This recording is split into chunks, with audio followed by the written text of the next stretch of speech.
So, Hey, I figured you'd be on tour. Uh, oh no, I I'm get off for the next 3 weeks. Motley Crue, big Labor Day people, big Labor Day weekend people, like take the time off, right? Yeah, well, they wanted to do 12 shows in 3 days, but out of like sheer audacity, I think they kind of that fell through the cracks. Money's a powerful motivator. Like when Well, you get to the when you start getting older and you've blown through all the 80s money. it's a no for sure.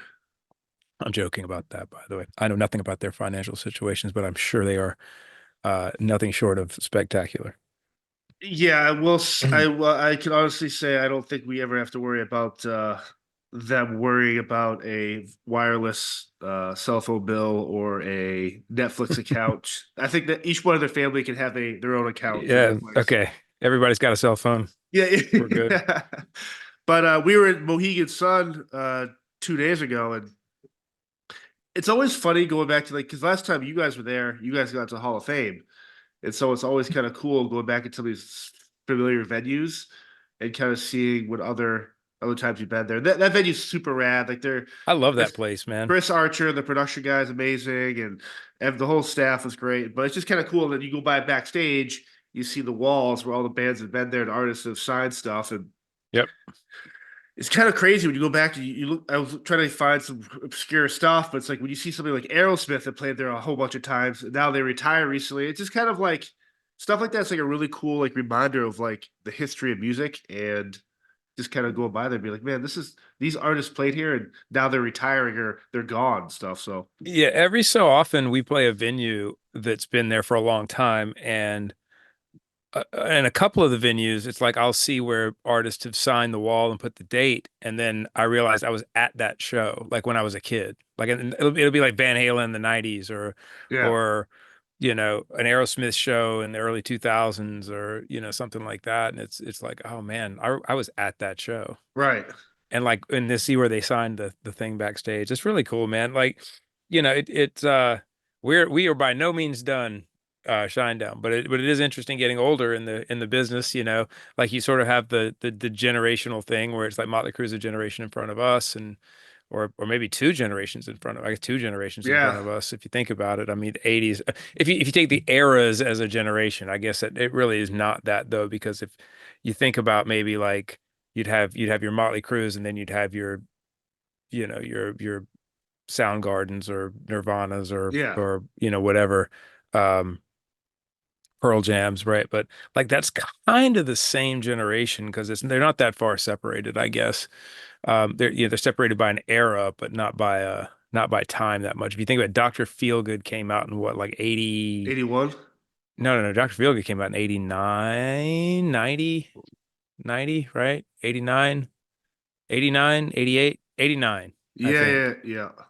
Uh, and then, Nirvana's dropping in 91, 92, Yep. so it's like, it's not that far. But granted, like that wasn't, Motley Crue had plenty of records before that. But anyway, it's just interesting being in like a generation of music, I guess, and kind of seeing, because there's a generation after us now for sure, that's doing stuff, and we're kind of getting into legacy status, I guess. Do Um, you ever think there's bands behind you, or did you ever guys ever feel like you look at a band that's ahead of term, not like a Motley Crue maybe, but like what's a band that's been maybe 10 years longer than you guys, and you kind of look at them and go, "Get the fuck out of our way! Like this is our time." Is there ever? Do you think that ever happens to you guys, or have you ever thought that where it's like oh, you mean you're like a band like looking at us and going, get out of our yeah, way? like you're in our spot, we should be headlining. Why are you still fucking here? Type attitude. And is that healthy? You think? I've never looked at a band because, dude, like, if a band is a legacy band, they're a legacy band for a reason, or a legacy artist for a Yeah, reason. Like, I've never had that thought of like, just get out of our way.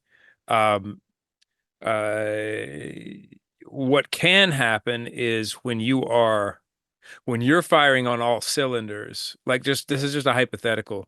I'm not saying I haven't had, like, I have had these thoughts before, but I can't think yeah, of an example.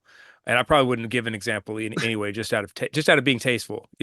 right. Um, but there are times when, like, maybe you're firing on all cylinders, and like you're rolling, and there's a band headlining or something because they're legacy, but it's like, you know, you maybe know that you're gonna well, how about this? You feel like you're gonna pack their lunch. Sometimes they pack your lunch for you and send you on your way. But that feeling of like and we've talked before about how like sometimes being on stage when you're on stage can be competitive, right? Yeah. It can feel competitive, even though we're not in a contact sport. But um Well, so like, at what point does a legacy outweigh the fact whether you deserve to be there still? Right? Like that's that weird. You know what it comes down to, man? Honestly, at the end of the day, when in the business, it comes down to ticket sales. Like if it doesn't matter how good you think you are. Like, dude, there are bands out there that I think are like super fucking exciting and like Oh, amazing, but they yeah. can't sell tickets, and it's they don't have a mass appeal, I guess. So that's what it comes down to, man. It comes down to ticket sales. Who could sell the more? Who's going to sell the more tickets? That's who needs to be above the person. Doesn't matter legacy or not, right? Right. And I mean, look, I could, and again, I'm not saying this. I'm saying I could look at an Aerosmith or something if they were still doing it and go, our music's more, whatever, right? Yeah. But it doesn't fucking matter because Aerosmith is, uh, in certain markets at least, are going to sell more tickets than we're going to sell. It's Yep. depending, right? Not always the case, but um, so.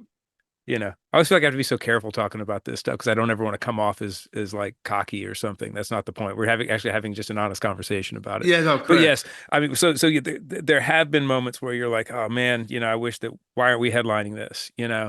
I can think actually I'm thinking of an example right now of a band and a time when that happened. It's like, man, why are we not headlining this right now?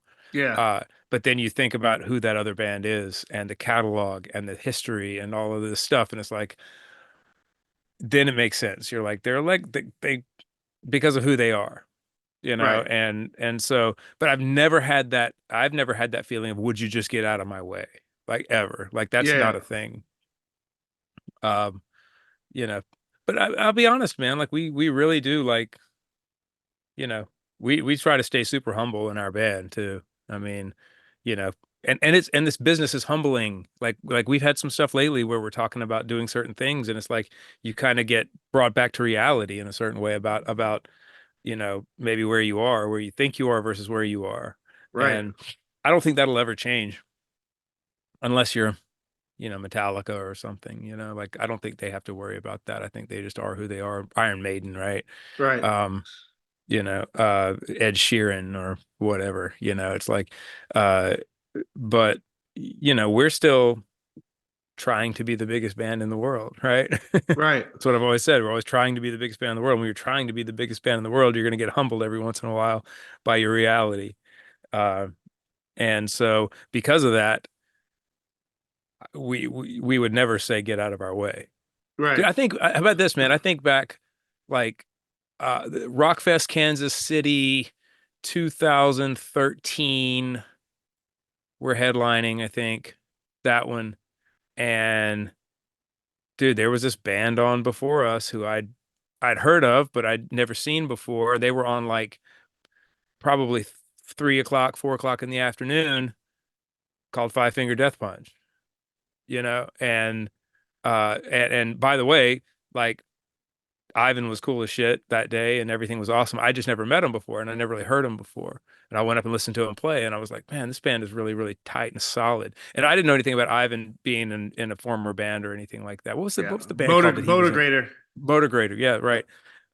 And because I'm kind of a dullard when it comes to a lot of music stuff like that. I didn't know that he was, but anyway, just great front man, like doing the thing, like, and uh, and here we are, however many years later, and they're a huge band in the United States and Europe, and so uh, you just never know, man. That's why you don't say things like that, You don't think like that. You don't think like you don't ever think like you're better than somebody else. We're artists, man. We're not Olympic athletes, right? Yeah. We're just And I remember that one time. I mean, it's been a bunch of times with you guys.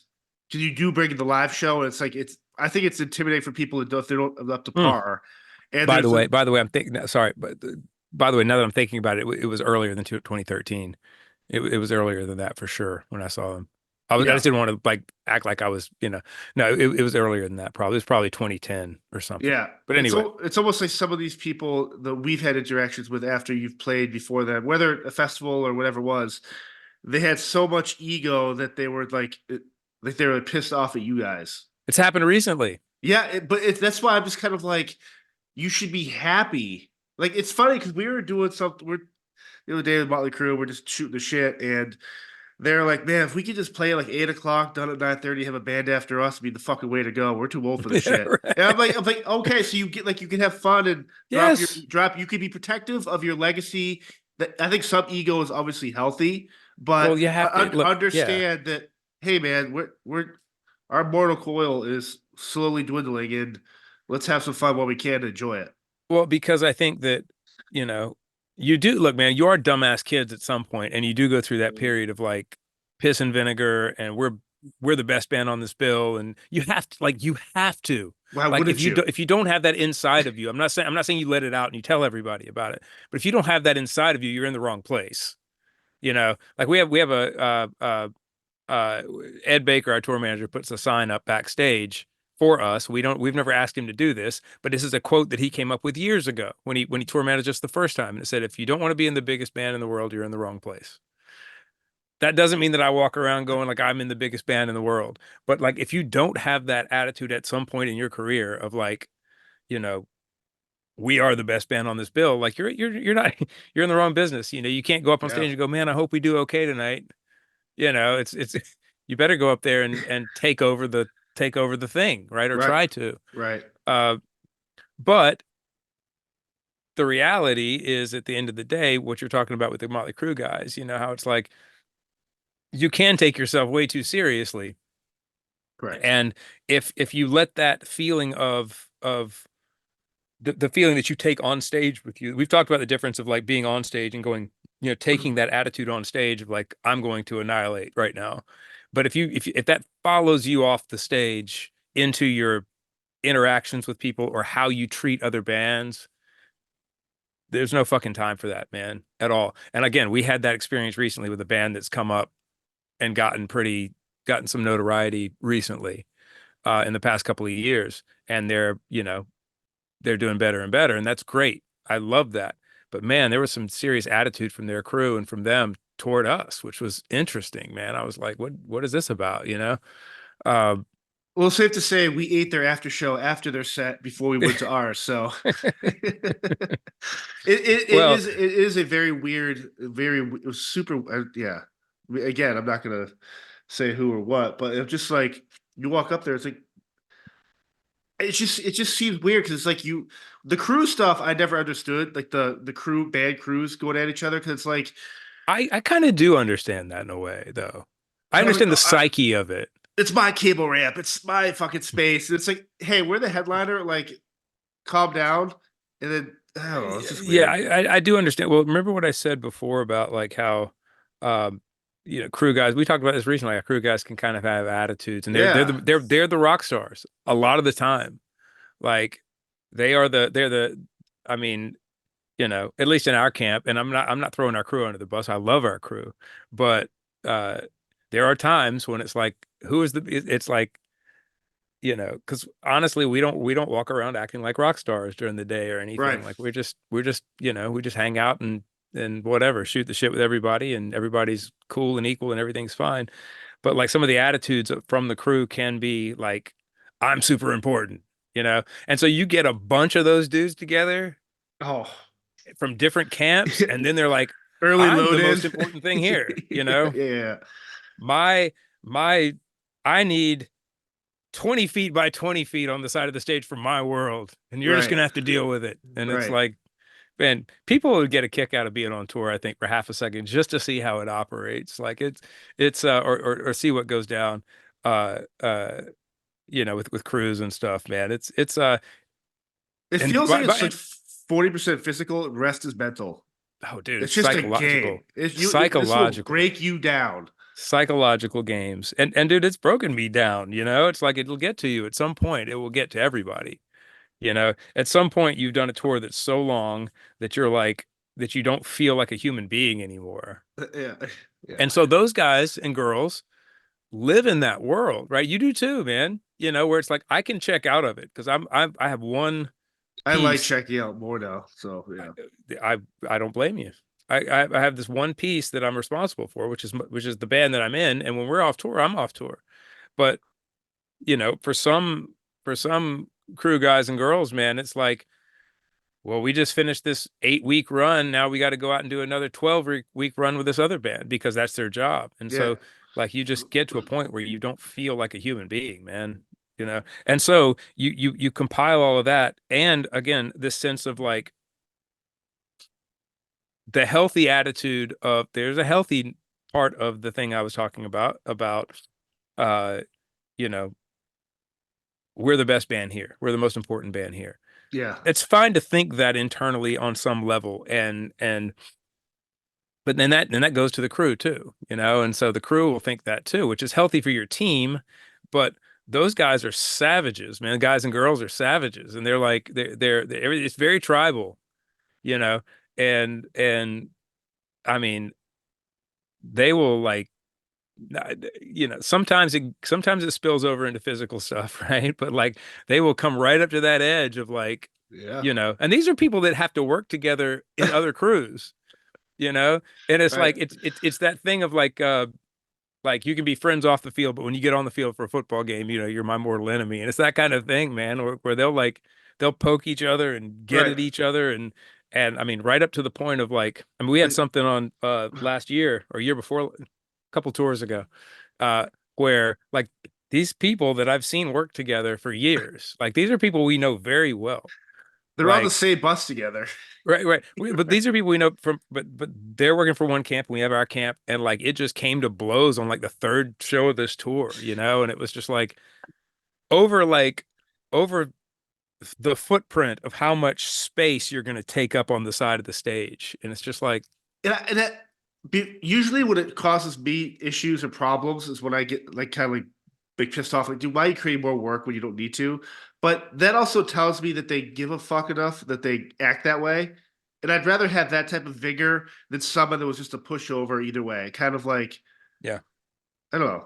It's a fine line. It's super Well, interesting though. what's really fun too is when we have a couple of very passive crew members, right? We have Yes. like dude, like Carter. Carter's our lighting director, and Carter is like the I think he's the best person in his field, right? Because not only is he just a tireless worker, man. Correct. Like he's not what we call a white glover. They're the guys in this business they call white glovers, which is like I don't move my own equipment. I just run the equipment. And when you get to when you get to a specialty position like front of house engineer, meaning the sound guy, monitor engineer, meaning the guy that runs the monitors, lighting director, you know, the guy that's running the lights for the whole show, lights and video in Carter's case. He's doing a lot of the video stuff too. A lot of those guys can be white glove. Like I don't set up my gear. I just show up and do the thing and leave, you know, and someone else is responsible for this.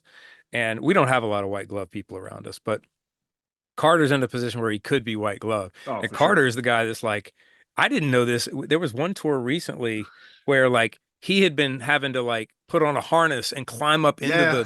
up into the lights every day because I don't know if it was because someone wasn't doing their job or there was some problem, but instead of coming and going, "Hey, I need somebody out here to help me with this," he was like, he just did it himself every day, you know.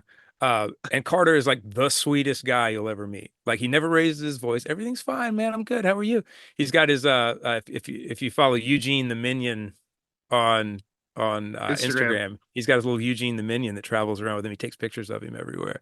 Uh, Carter's the best dude in the world. But man, let me tell you something. I've seen him get when Oh, the passive guy gets like aggressive, man, it's awesome. it can be really awesome because like you know like you have for somebody like that, man, because Carter's got a great temperament for touring.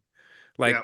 he enjoys his days off. He goes out and he explores and goes to museums or he goes and sees Yeah. something every day. He He's resets never himself when he can, every yeah. chance. And so he's just got this great temperament for tour, way better than me. Like I don't think I have a very good temperament for touring.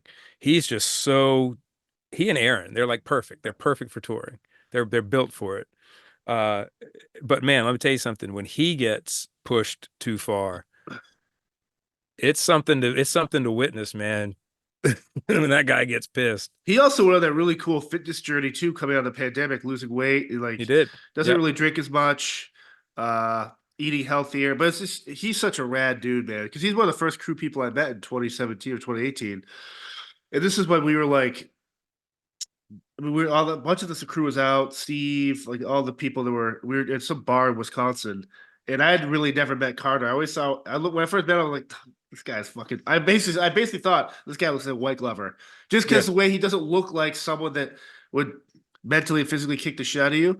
And Carter's like he's like a Ned Flanders, right? I'm yes, not saying he is Ned Flanders, but he's just like that always happy, yeah, like Pat, just like, hey man, how you doing? Good to see you. yeah. How are you? Like, yeah.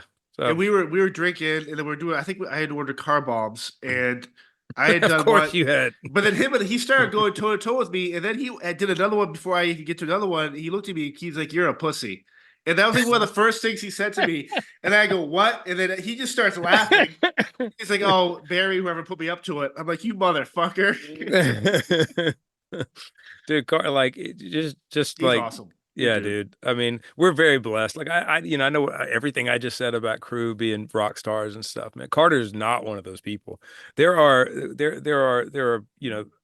three or four people that we talk about on tour who is like model crew people, like model employees, and I don't consider them employees, I guess, but like just model, like get in, do the job, do it well. Even when everything is going completely wrong, you wouldn't know it, by their demeanor, anything else. No job is beneath them when it comes to their department and even past their department, Yeah, and then pushing cases, always helping out. Yeah, and I'm not saying everybody's always smiling. There are people like, like I'm thinking about a couple of people right now who kind of have like kind of a mug on them sometimes, but even with that, it's like the job gets done and then some, yeah. and They and still they show up. and they never ask for anything in excess of what they're, the job just gets done, you know, Yeah, and uh and I love that, man. So we're very blessed with those people, man. That's why our crew really is like we don't have a turnover really that much in our crew. Like every once in a while, like Steve moved on recently, right? yep, Stubby, our monitor tech, but that was because he wanted to expand. He wanted to grow. He wanted to do more stuff. He wanted to graduate to a front of house tech, I think, and yeah. So and he's and out. do I just saw him. He's out with Greta Van Fleet, and okay. he He was looks with happy and healthy. So it's he was with cool. Fall Out Boy last time I saw him. And here's the interesting thing: Sanjay and I were in LA working on some stuff for my record, and we were staying at this random hotel in Burbank that Kathy May put us up in, but it was like super. Kathy May's our tour, our Travel agent. travel agent. Uh, but Sanjay and I had been working all day and we hadn't checked in. We were checking into the hotel, and Sanjay turns to me, he goes, I think that's Steve sitting at the bar. And I'm like, there's dude. I was like, there's no way that's Steve. I even looked and I was like, there's no way that's Steve. And then I heard him laugh and I was like, you got to be kidding. Like, what are the chances of this? Right. And I went up there and I was like, holy shit, dude. And Fall Out Boy, I guess, was doing rehearsals in Burbank. And it was just this random thing, dude. He's such a good dude. But anyway, he wanted to move on to do other things. Now we got Caitlin, and she's amazing. Like, talk about somebody else who's built to do it, right? She's Oh, totally yeah, built for touring. But we do, man. We like our family, and Caitlin's become family now.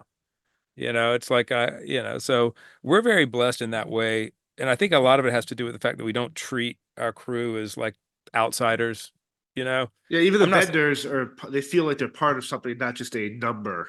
Yeah, man. Well, like but we feel that way. Like it's like if that person isn't invested in what we're doing, I want them invested in what we're doing. I want them invested in the journey. I want them invested in the vision that we have, even if they're a vendor, which means they work for they're on tour with us, but they don't work directly for the band. They work for the company we're getting the gear from. So like our lighting company, Bandit, will send lighting techs out with us, but they become part of our family, and we'll maintain those same lighting techs and system techs for the Right. sound, like Justin, like. I love having Justin out. You know, he's family. But I'll tell you one thing, man, that dude's he's moving up to some better and bigger and better things, man. He was playing me some mixes that he did Yeah, when he was uh with Military Gun is this band that he was running sound for, and military spelled with an IE, not a Y at the end of it. But he played me some mixes that he did with them on tour, man. It's like that sounds really good. That yeah. guy's more than a system tech. Like but Savant. He's more like a savant, really, when it comes to music. he really is, man. He's dude. He was showing me how to use the MPC. Oh, he's the one Uh, that bought us those key. He told us to buy those keyboards a couple Yeah, years ago, right? but he came in and saw mine sitting here, and like I've gotten into it a little bit. NPCs are these things that back in the 80s and 90s rappers used to make beats, and they still do. And there's a new version of it out, but it's like a totally different way of thinking creatively than using a computer. Uh, but he just walked in and grabbed the NPC. He's like, "Hey, can I mess with this?" And like he loads all his own presets into it for me, and he like was Yeah, showing me how to use it. And man, the guy is just like yeah, I'm just super impressed by him, man. He's and again just a sweet dude, you know. Just I love our camp, man. I love our crew. It's you know, it's something unique for sure. Because yeah. I do look at not every other camp, but I look at a lot of other camps and just how it's, you know, the band never sees the crew and the crew never sees the band and You can't I walk down this hallway. yeah. Separate But catering. It's like, oh god. the thing is, man, is with that though, I'm sure I talked to Hoogie actually for what, about 30 minutes, 30, 45 minutes this week. It was great. He and I were catching up and he's out with a different camp right now. He was talking about how everything's separate with that He's camp. on Five Finger Death Punch Yeah, yeah, opening yeah, for Metallica. yeah. So everything's separate with them. Like the band never sees the crew, and there's very much like the band is the band, the crew is the crew, and there's nothing wrong with that. That's just how they If it operate. works, it But works, right? what Hoogie told me is like something I never thought about. He goes, it's actually kind of nice sometimes to have that. He's like, yeah, it's not the family thing like we had on Shinedown, but like it's kind of nice because I don't have like on a day off.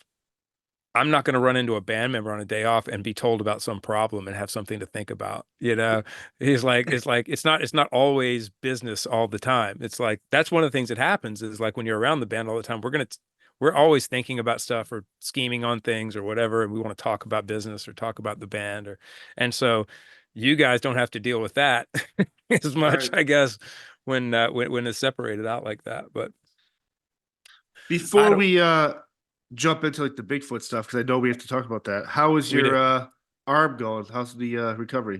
It's slow, man. I went and had a checkup. He said that he's very pleased with the way things are coming along. Um, but and it kind of gave me some exercises to start doing. Like I'm supposed to pull my arm up as far as I can get it, and then grab it, take all the weight off, and make it go further because that really kind of hurts to do that. And the other thing is this forget what the term pronation and supination, turning of my hands. I think those are the words he used. But like Insemination. Yeah. the insemination of my hands, which you know can happen. Um, uh, so turning my hand this way, and I can only turn it that far and like that far, right? And he said, "Don't try to don't make myself do that, right?" So I have to do that. I still can't lift anything heavier than a coffee cup with his hand. I did go out on the boat yesterday with Kelly for a minute. And I couldn't do a lot with it, but I was able to kind of move stuff around. But I still can't play. Still can't get.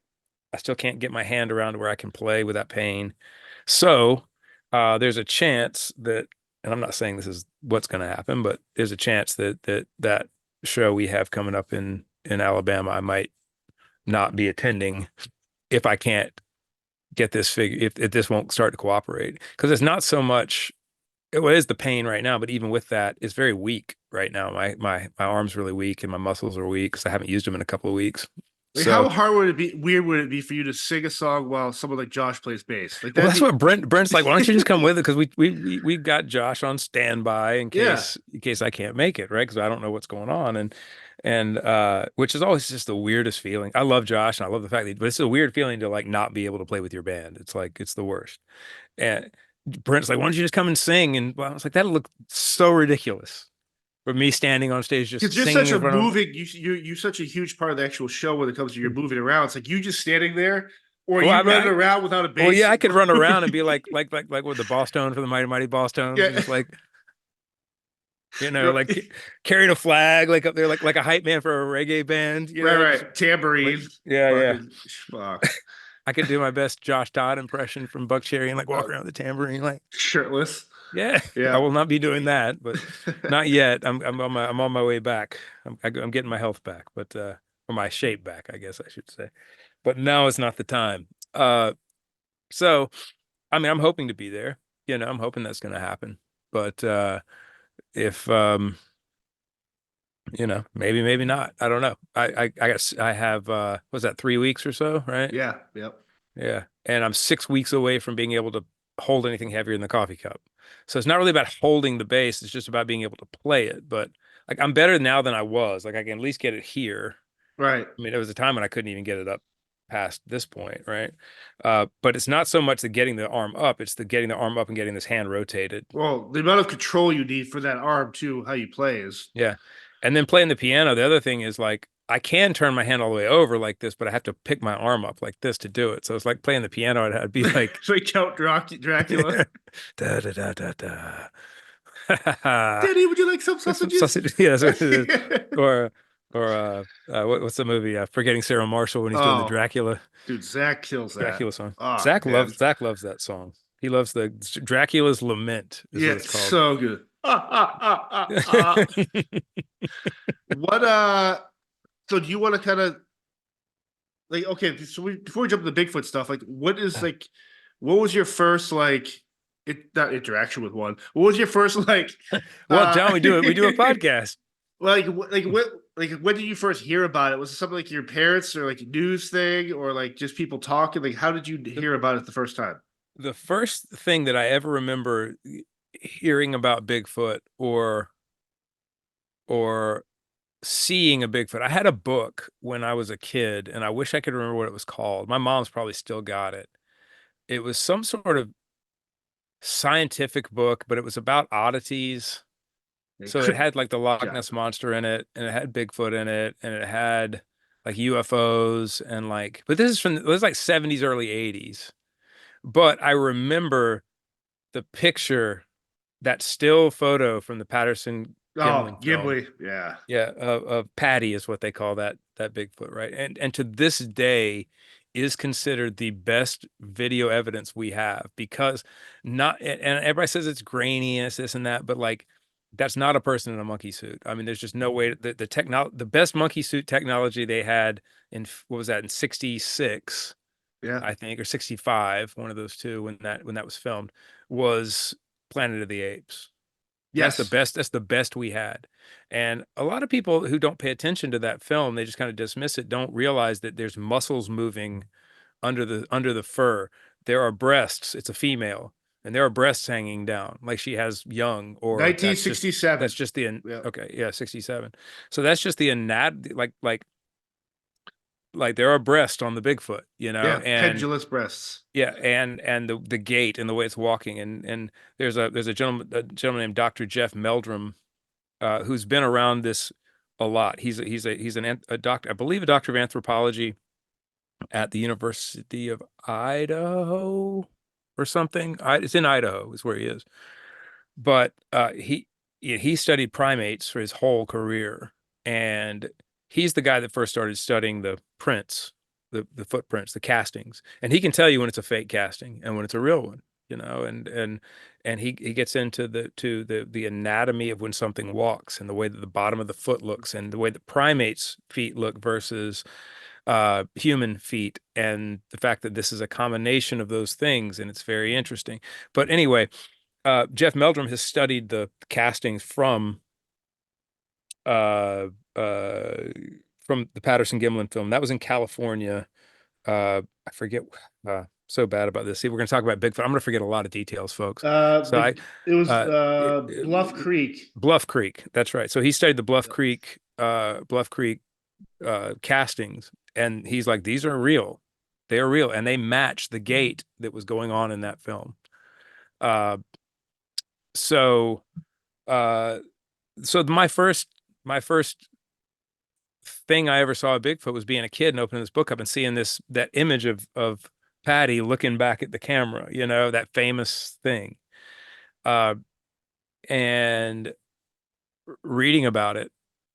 And so that was my first, that's the first memory I have of Bigfoot. And I mean, then there were like, when I was a kid, there were movies like Harry and the Hendersons and, I remember you like know, $6 Million Man episode where he fights Bigfoot. Andre the Giant played him. I didn't even know that existed. Super wild, super ridiculous concept. But yeah, it's.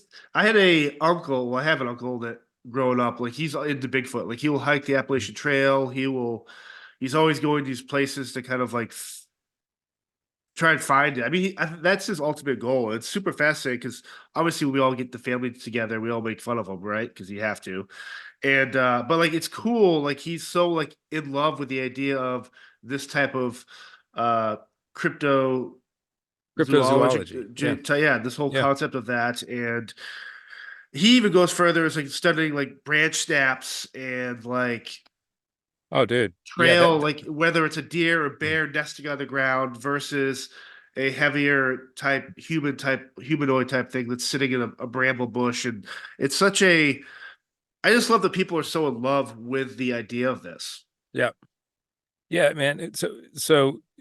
Uh, so did you have a moment where you went from $6 million Man fighting Bigfoot to like where you maybe took it more seriously, or do you take it No, seriously at all? I Or think the first interaction, like there was a book too, and I actually think I stole it from the library. perfect. This is back when you had to like stamp in the back. If it's cheaper to keep the book than pay the late fee, is what I'm Right. trying to Yeah. tell you, Oh, people. yeah. Yeah. Yeah. Um, I remember that. yeah, I actually dude, still have that's so I actually good. still have a book from my middle school library on jet airplanes. So Yeah, there you go. I know what you mean. right. To the point where it's like you had to, okay, I did have my sister fill out one so I can still get books under her name. So like I remember this book where it's just like it was the Paris and Gimli thing inside. It was just all these pictures and drawings, and I always treated it, I think, like a Frankenstein, werewolf, Dracula, some Right. type of like creature feature Saturday morning monster. And then as you get older and you start realizing like, the pop culture, Scooby Doo, stuff like that, where it's like now it's like you don't at a point where I'm like, are they making fun of this, or is this treating this like a Dracula, Frankenstein, a mummy, whatever it is? And then as again as you get older and you start like seeing that stuff, you're kind of like, oh wow. Because I remember some of the first stuff I looked up when I knew what YouTube was Bigfoot, Loch Ness monster, Yeah. werewolf stuff, or like these weird Yeti, Sasquatch, all this, and then realizing that culturally through years and centuries, this same type of entity has been seen or studied or at least admired. And it kind of like now I'm like, okay, there's something here to this. Yeah. So you have to understand something, that the era in which you and I grew up, um, that stuff is super jokey, right? It's Oh, super jokey. And there was a time prior to, I would say that prior to the 50s, where things like UFOs, interdimensional creatures or aliens or whatever you want to call them. I mean, I don't like the term alien because I don't really know. Like, I have a hard time with things coming light years across the universe to here in a spacecraft. Like, I don't think that's plausible. As plausible as maybe interdimensional, but we'll say I'll use the yeah. term aliens for lack of a better term here. But things like aliens, UFOs, cryptids, these types of things were not considered jokey. In fact, they were widely reported on and in serious newspapers, like sightings of hairy man, Yeah. or these stories go back into the 1800s, 1700s, written newspaper stories, and then traditions in native tribes and things like that way before that. And then again, like UFOs and things like that were seriously written on for a while. Like I said, so much so that when UFOs appeared over the Capitol in Washington, D.C., there was an event that took place. It was reported on the front page of the newspaper. Like, it was considered a serious thing. And then we fall into this age of disinformation, and you have to ask yourself why the disinformation, right? Probably because there's stuff our government doesn't want us to know. And so it started to get to where people were chastised for talking about these things and called crazy and stupid and laughed at, like your uncle, you know. Yeah. And things are so when I grew up and you grew up, it was this kind of jokey thing. It's like, this is, it's like people who see those things are crazy, people who talk about those things are crazy. And eventually, though, enough people talk that it stops being crazy, that it stops seeming crazy, and it becomes, uh, it becomes plausible. And I think for some people, such as myself, it eventually crosses the line from plausible into probable, and I say probable because I don't have any experience with it, right? I haven't seen any sort of being or anything like that. I did have the experience with the orbs. We've talked about that, right? Yep. And so maybe I have, and again, I'm rational enough to posit that maybe you know, maybe what I saw it has an explanation outside of Right. the paranormal, right? But it didn't seem that way to me. And I haven't Che- had any sort of close encounter with anything, right. right? Right. Uh, Go ahead. What? No? Well, to your, remember, like when you talked about the idea of like before it was took it seriously. Remember when, obviously, when we were alive. I think maybe your grandparents would have been. The H.G. Wells, the radio Oh, broadcast yeah, about yeah, the, yeah. and so 1937, 38 ish, or whatever. People thought that was real, and there was like a fear about that. And Yeah. then to your point, we get to the point where it became hokey to talk about that That stuff. that was in the War of the Worlds, 40s or right? 50s or 50s, right? Look Some that up. Look, see when that was, because I'm curious about that because we talk about disinformation. I'm curious if that was maybe one of the first psyops. So Orson Welles' radio show, The War of the Worlds, aired on Sunday, October 30th, 1938, which Okay, 38. So in yeah, New you're right. York it caused national and worldwide panic when the CBS broadcast vividly described invading Martian armies around the world. Interesting. Because again, if that would have been later, I would have said that was maybe like a more of a psyop thing where it's like make people, show people how ridiculous it is so they won't think it's real. Kind of Right. shame them into, oh, you got fooled. But maybe it was a psyop. Who knows? I just think it's really interesting how it seems well, it doesn't seem as though we know that because they've as much as admitted it and said it that our government knows about things that are going on and we're just not telling you about it. Right. And then I have to ask, is that a psyop? Is Right. them telling us that they have, it's like, fuck, man, who knows, right? Well, I'd be curious But to see how many sightings were during that era where they had to put that fake thing out just to distract people, thinking, "Oh, it's just a marketing ploy." yeah, dude, it's very much uh well, this is why this is why the Bigfoot thing has become I've become fascinated by it because it doesn't seem to be something that can be controlled like that. Now, I'm not saying it's not being controlled. The information we have about it is not being controlled. Um, but we can get into the kind of the weirdness of Bigfoot if you Yeah. want at this point, and Yeah. and like what I think is the weirdness of well, what I'm again, I have no experience with this. I don't have a story to tell. Um, but And I have shared the links to the two documentaries you sent me in the yeah, group thing for YouTube. So feel free okay, to check that out so people go back and watch the yeah, reference points. and I'm gonna give you the name of this YouTube channel as well because the interviews that are in the documentary, they're extended versions of those interviews. The full interviews they Yeah. post on their site too. Um, so I didn't know this. I'm like I said, I'm kind of recent to this sort of this side of Bigfoot. You asked me something on one of our earlier podcasts, probably the second or third one we ever did. Like, what do you think about all this stuff with Bigfoot being tied into UFOs and paranormal and all this? And I kind of threw it off even at that point. I was like, I don't know, man, that's a little much for me to think about a Bigfoot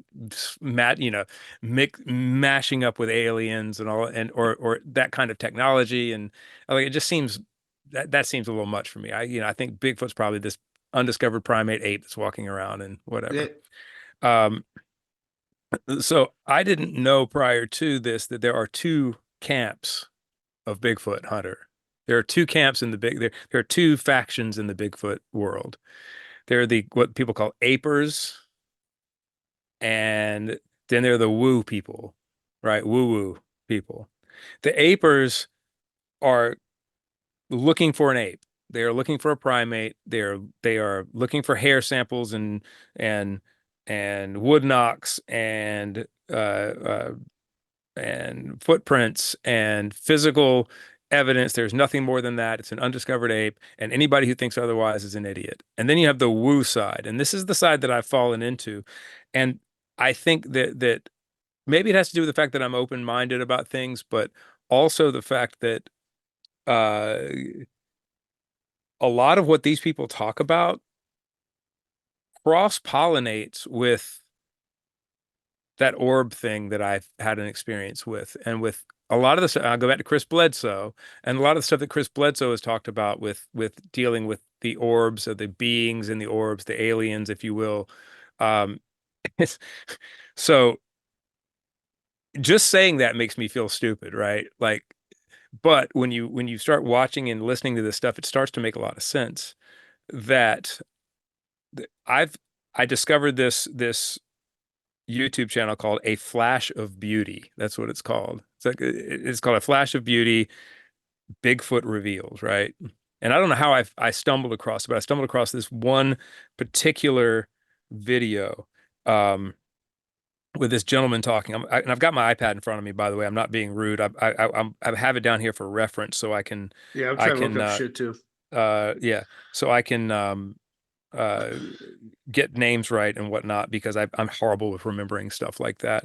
But I watched this one particular video with this gentleman. His name's Chuck Jacobs, and somehow I came across it. He lives in Arizona, and he starts talking about his experiences with Bigfoot. And by the way, I would say that I would say 85% of the stuff that I've watched on this channel seems Very very, plausible. very plausible and very believable. These people are very believable.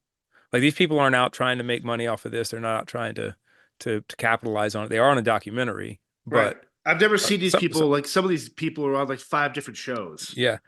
But the thing that got me was Chuck starts talking about going out, and I don't remember what his initial experience was, but going out into the woods to uh into the woods of Arizona. People think about Arizona being desert and stuff a lot, but there's a lot of mountains and woods and stuff in Arizona. Um, and uh, just how he realized it's not an ape necessarily. Like, it takes the form of an ape, but he's talking about how these things can uh cloak is a bad word, I guess, for it, but that's the word that some people use for it, almost like a predator, where it looks like the predator. Yeah. Like, it can mask itself, that it communicates telepathically with you, um, that it and I've got some other notes down here too. I'm sorry about all the notes and everything, man. I want to remember this stuff, and I'm very bad about remembering things. I get into these subjects, but I have a hard time remembering certain things. Uh, but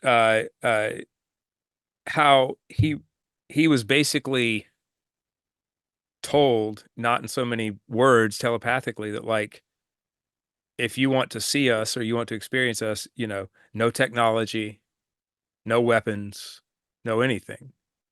Basically, if you want to experience this thing, and I don't know what to call it. Like I said, we're calling it Bigfoot, but like, it seems as though it could be something more than an ape, right? So I Right. call it this thing. Like, if you want to experience this thing, you have to have good intentions. Like, basically, they can read your intentions. They know what you're up to. They know if you're out there to kill them. They know if you're out there to just take pictures of them. It's why you can't get real pictures of them.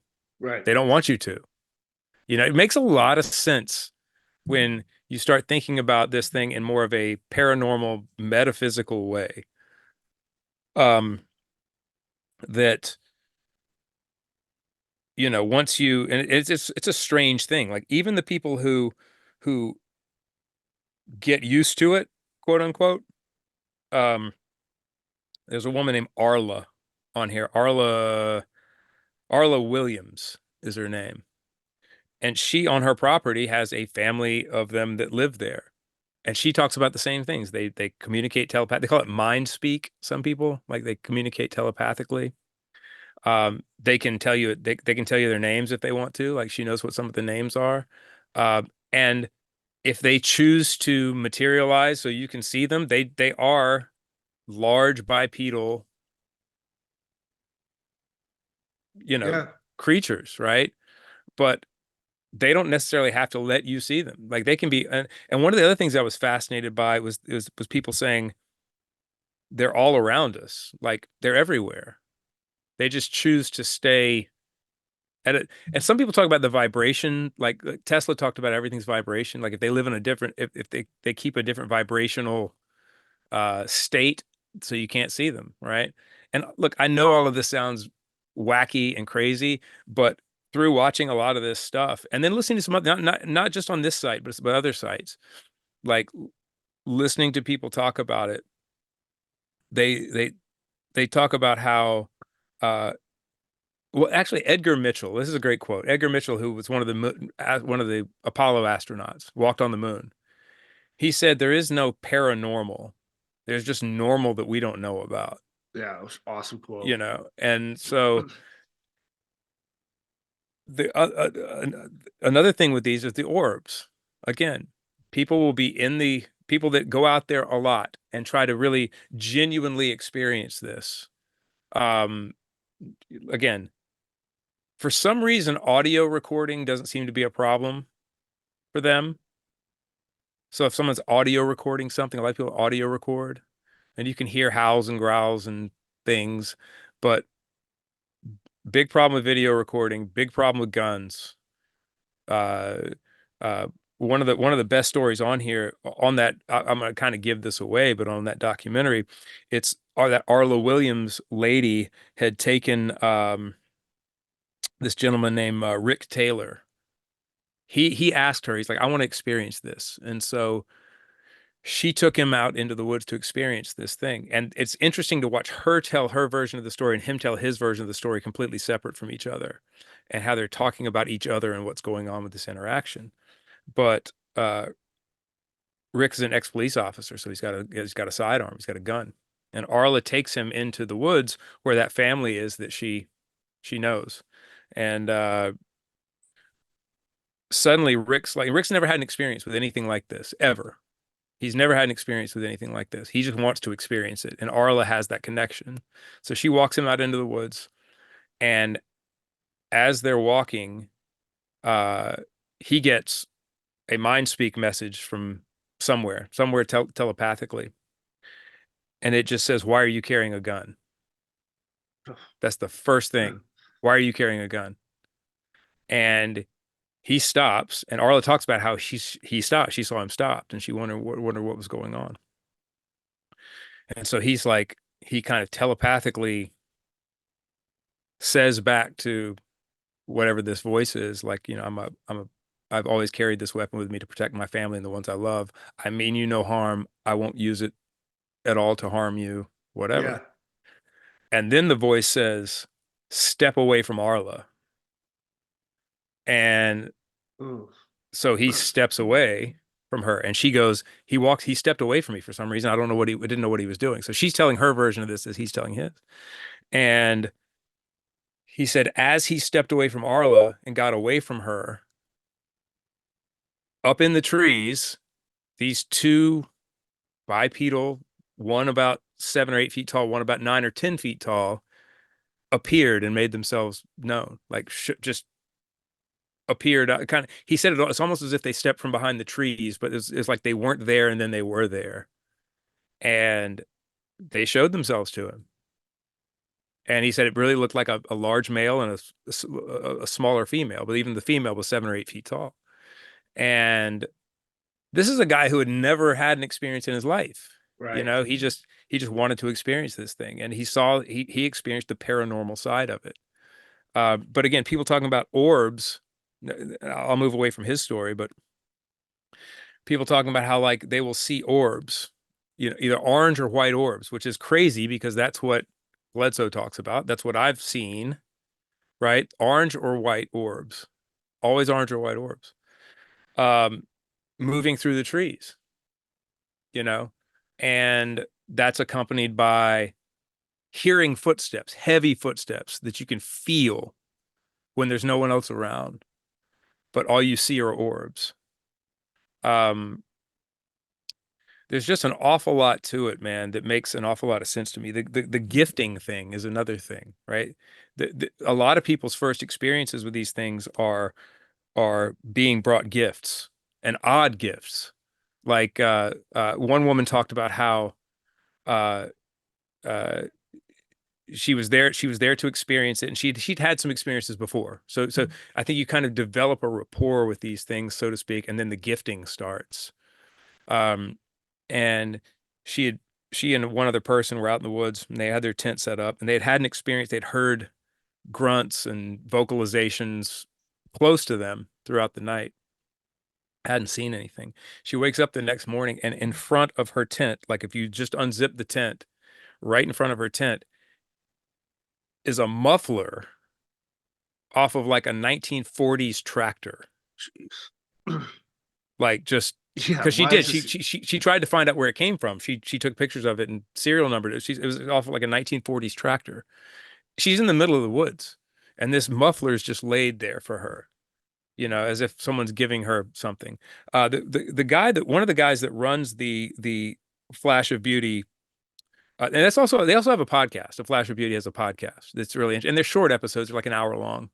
Um, but So do you think that Bigfoot possibly is that old or a time traveling type able to well, like just so something that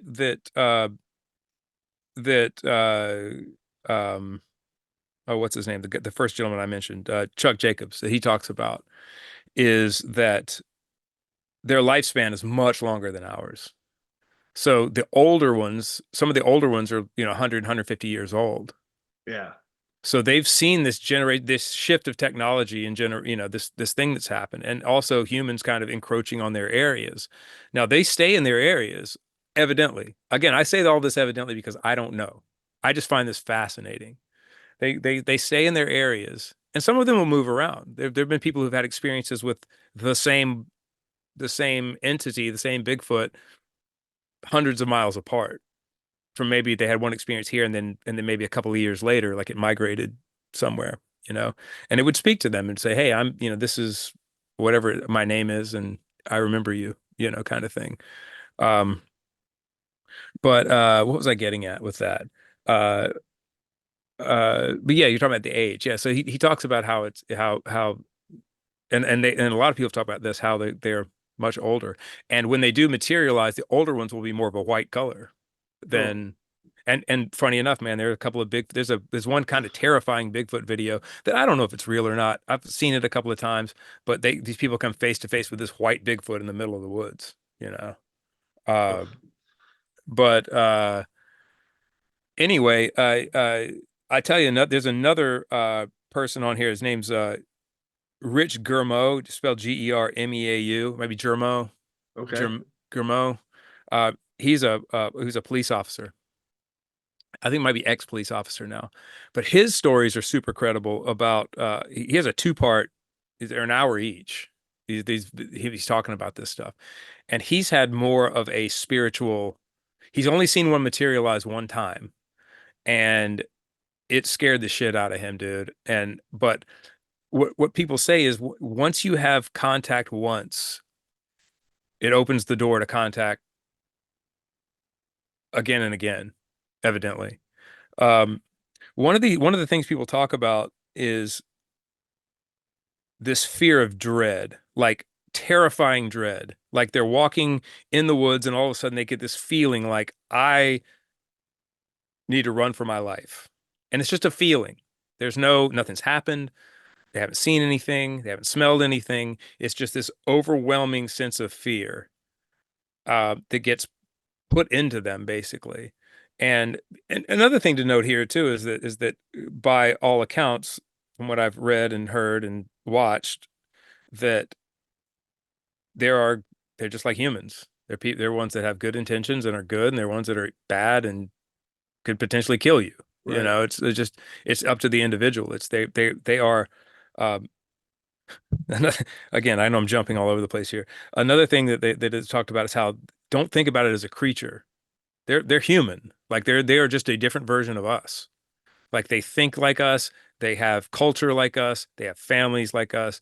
Yes, they're primitive, but they also have this seemingly supernatural ability to not be seen or to only be experienced in again through a telepathic sort of of because if you think about a telepathic conduit, right, whether it's between a a Bigfoot and a person or an alien and a Right. person, you know, there's an understanding, like it transcends language, right?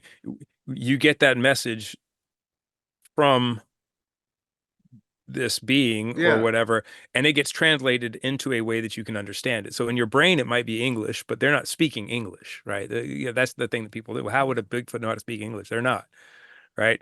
They're just telepathically sending Yeah. these things. So would they be But considered more evolved than us, or are we like? How would I that? well, I would think that yeah, man. I mean, we consider technology to be evolved. I don't think I about no. technology as being The fact evolved. they can control their brain like that tells Yeah. me they're a whole other playing field. Well, and again, man, the fact that I'm carrying this into a lot of different realms. This is something that I didn't even again, we're talking like 6 months ago. I was like, this is stupid. Like Yeah. there's no like and I've now started researching it. It's like it seems more plausible to me than the alternative, which is just this ape walking around the woods that we never see, but only one or two people. Like there's a reason why most people don't see it, and there's a reason why all the videos are blurry, and there's a reason why, you know, uh, you know, again, people talk about the Patterson Gimlin film. It's like, well, how did that happen? Well, that technology was maybe not known to them at that point, right? Right.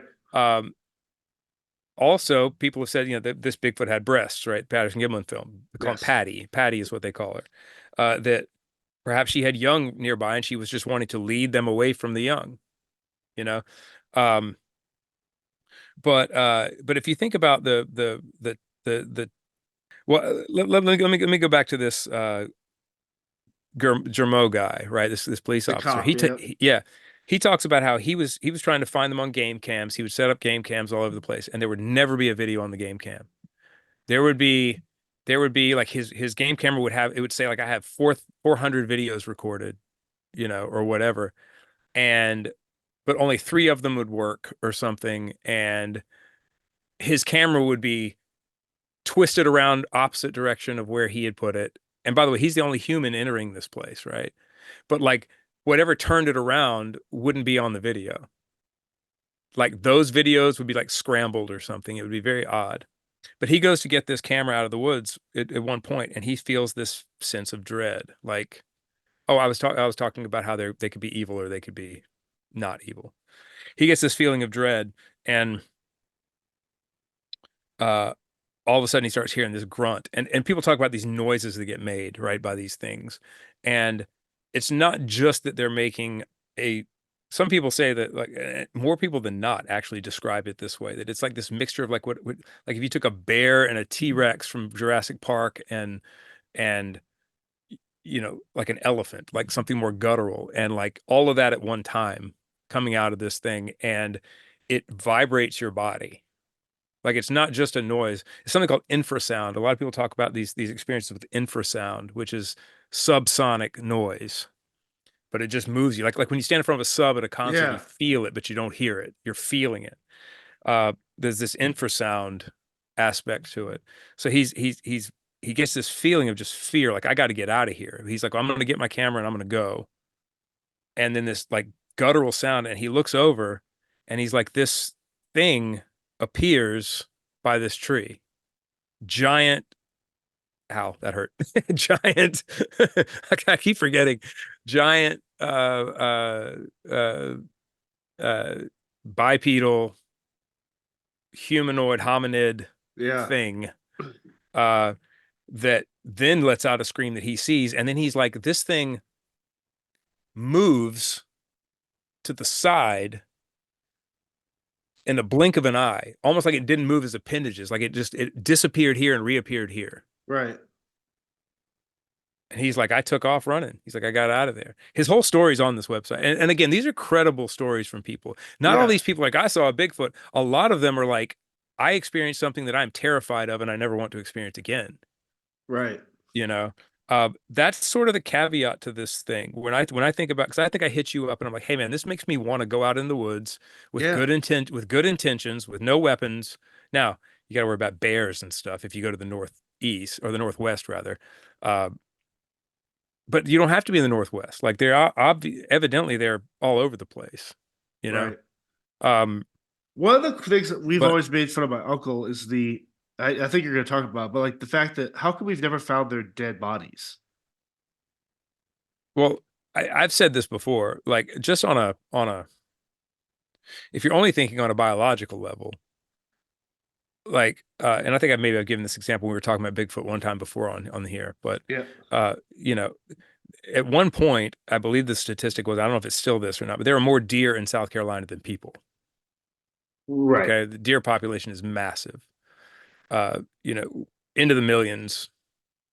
And uh, I could be wrong about that, but that's what I remember the statistic being, or close to the same amount of again, uh, correct me if I'm wrong on that. But um, I spent most of my middle school through high school into early college years. I wasn't in college that long, but that age, deer hunting. August 15th through August 15th is the beginning of deer season. January 1 is the end of deer season. Just about every Saturday, sometimes Saturdays and Fridays, sometimes Wednesdays, Saturdays and Fridays in the woods, deer hunting. And the way we deer hunted, we hunted with dogs. So we would take a pack of dogs and put them into this thing called a drive. And so basically think about a square of land with dirt roads surrounding it. And you put people all around that road, spaced apart so they don't shoot each other, of course.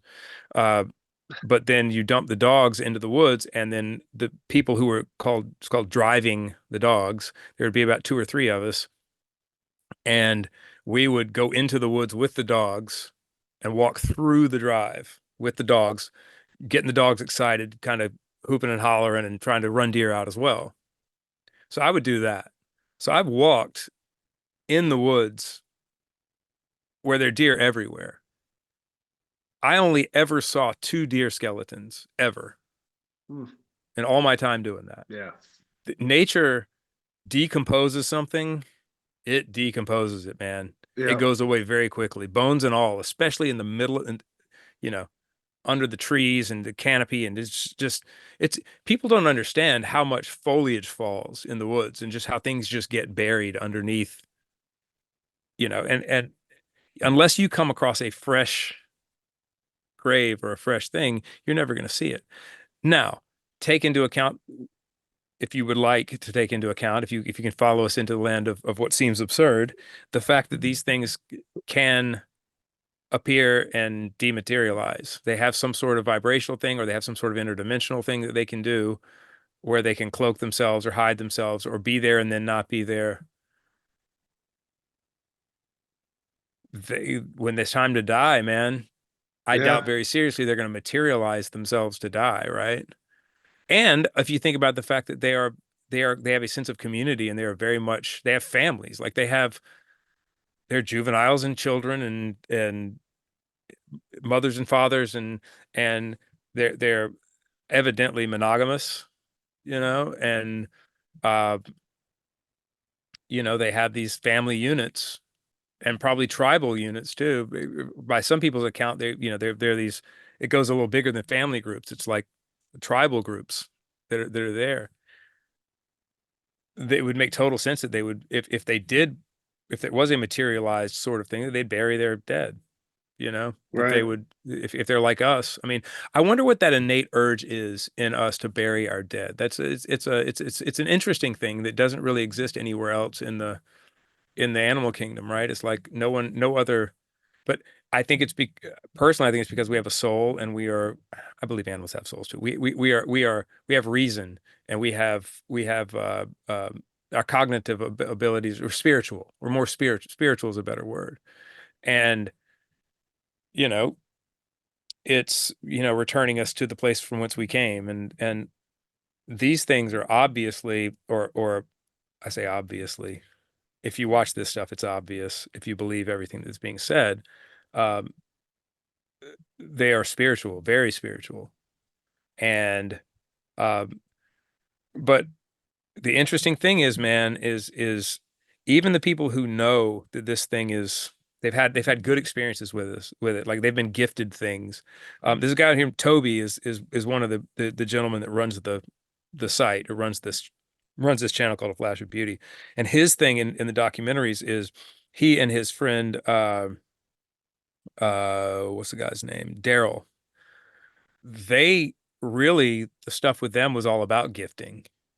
They were being gifted things, trinkets, like little toys that they'll be in the middle of the woods, man, and there'll be this like little like figurine or something that looks like it came out of a kid's dollhouse. It'll get left on a stump right next to where they are that wasn't there before. And then they'll leave something in Right. return, and then that thing will be gone. Or they'll leave like a granola bar or something. And people are like, oh, it's food. It's going to get taken in the woods and whatever. Uh, there's a lot of the fact that something will take the granola bar and then leave something in its place, Right. like a token, right? And by the way, it's not even just in the middle of the woods. Like this stuff was going on at Daryl's house, at his garage. Like it, it's a whole thing. I can't, I'm gonna butcher the story, but if you watch the documentary, they talk an awful lot about it. And again, you can watch these videos that are on the site past that. I'm sitting here stumping for this A Flash of Beauty site, Yeah. YouTube channel today, because it's honestly, it's opened up my eyes to a lot of things. And what it also has done too, it's given me sort of a sense of who's genuine and who's not. Like you really start getting a sense of like who is genuine with this and who's not genuine with this. Because your bullshit meter gets more sensitive, because then you watch some people on here and some of the people on that site, and you're like, oh, I don't know about that. That seems a little off. But the fact that there are a vast majority of people in here talking about the same experiences that they're all having separate from each other is pretty wild. And uh, but again, these people who maybe they've had a good experience and they're plugged into this thing and they're having mind speak with these things and they're having gift exchanges, how it's never not terrifying. That's the thing that gets me. Like some people like Arla Williams, she seems to be pretty, because she's been having experience since she was a little girl. On Right. her on the She still lives on the same property that she lived at with her grandparents' property when she was a little girl. And her grandmother would talk about these other people, which is interesting. Um, and Arla's had them, they've materialized in front of her, and she's seen them fully formed, and then she's had other experiences with them as well. But it's very separated. It's not like you're having, or she's having this experience where they're just always around and we're talking and having. No, it's very much like they do their thing and we do our thing, and occasionally we cross paths or we have a conversation or I know they're there or whatever, and that's it. They don't really want anything to do with people Right. at the end of the day. In fact, they're annoyed by people, evidently. So do you think Um, they'd be annoyed by these apers that are like, yes. and I've had So interactions with some of the killing Bigfoot people. yeah, As people, they're fine. I never understood the show. It seems too glorified in terms of we just yeah, want to kill this thing. So those type of people, I wonder if they serve a purpose in terms of them not realizing they're actually protecting and preserving the legacy of these Bigfoots by being so bodacious in their yeah. attempts to hunt and kill that it's kind of kept the Bigfoot on their toes in terms of like, hey, trusting and dealing with actual humans and stuff. Yeah, I do not understand that killing, going hunting Right. for thing, right? Um, and again, it why don't those people see it? Like, so this is an interesting thing too, man. It's like, and I don't know these people, so I'm not saying that they have ill intentions or anything. So please don't misunderstand me. It's just been interesting to hear some of these people speak about uh these individuals who are the finding Bigfoot people, right? They're called the BRFO or Bigfoot Research Yes. Organization or something. Yeah. And those people will go on the TV and go, there is nothing paranormal about Bigfoot. It is not paranormal, blah, blah, blah. It's this and that. But you watch that show and it's almost like a cartoon. It's a cartoon of people hunting for this Bigfoot. They're never going to see it. They're never going to find it. They hear a wolf howl in the background and they're like, oh, there's Bigfoot. We're going to go find it. Yeah. We're going to turn on the FLIR cameras and we're going to Yeah. try to see if we can see it. And they never find anything. They never see anything. They, and one of the things so I know we've talked a lot about the Mount St. Helens stuff with Bigfoot, right? Yes. And I found a couple of Bigfoot. I found a couple of YouTube videos that speak to that event, which is after Mount St. Helens erupted, there were a lot of human casualties, but there were also Bigfoot casualties that took place and injured Bigfoot. And that our military set up, the National Guard set up a triage that was strictly for Bigfoot. And there were soldiers who were there guarding this area who saw injured Bigfoot walking past with people and injured Bigfoot getting off of helicopters and this sort of thing, which is an interesting thing to think about. And these people were just like astonished. Wild. And their thing is like, our government knows about these things and they're protecting them, which is, again, if you I'm go, okay with it. if you look at it through a government lens of like of Bigfoot and UFO or alien technology and this cloaking and this ability to form and disappear and turn into orbs and do this thing, they all kind of seem similar. Like this is something that is on our planet that is possible naturally that we don't have the capability of doing or measuring or knowing about, right? Right. And that's the problem with humans is, especially our scientists, is, and I understand that's what science is taking measurable things. But at some point, the ability to think outside of that and go, maybe there's stuff going on that we can't measure, that we don't know about, that's Right. possible, that is natural, that happens on our planet. So the fact that maybe our government has found out about these things and they're protecting these creatures, because they don't want them to be discovered. And the Right. creatures don't really want to be discovered, right? Right. But anyway, so this, if you think about it from a PSYOP standpoint, the BRFO or the BFRO rather, Bigfoot Research Organization, some of these people that I've watched talk on here talk about how there is a PSYOP put forth by our government to make Bigfoot seem ridiculous, to make you seem like an idiot if you're looking for it, and that those people are part of that. That show was done to make it look so ridiculously stupid that, and again, man, these people seem like nice people. I'm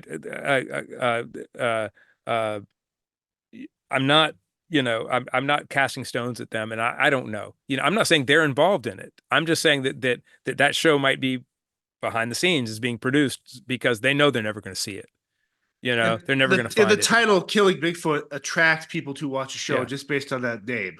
And there's another one out now called Expedition Bigfoot, right? Yes, yeah. And dude, the thing is like, God bless these people, man. They're traipsing through the woods and they're trying to find this thing. But there's that one hardo guy that's like ex-military, and he's got his backpack, and he's like, "Come on, I'm gonna find this fucking thing, and you don't know what I know, and I know blah blah blah." And it's just like, if you're trying to catch this thing, I would think that like putting on a bunch of 80 pounds of gear and like just making all sorts of noise and traipsing through the fucking forest is probably not the way to get close to this thing.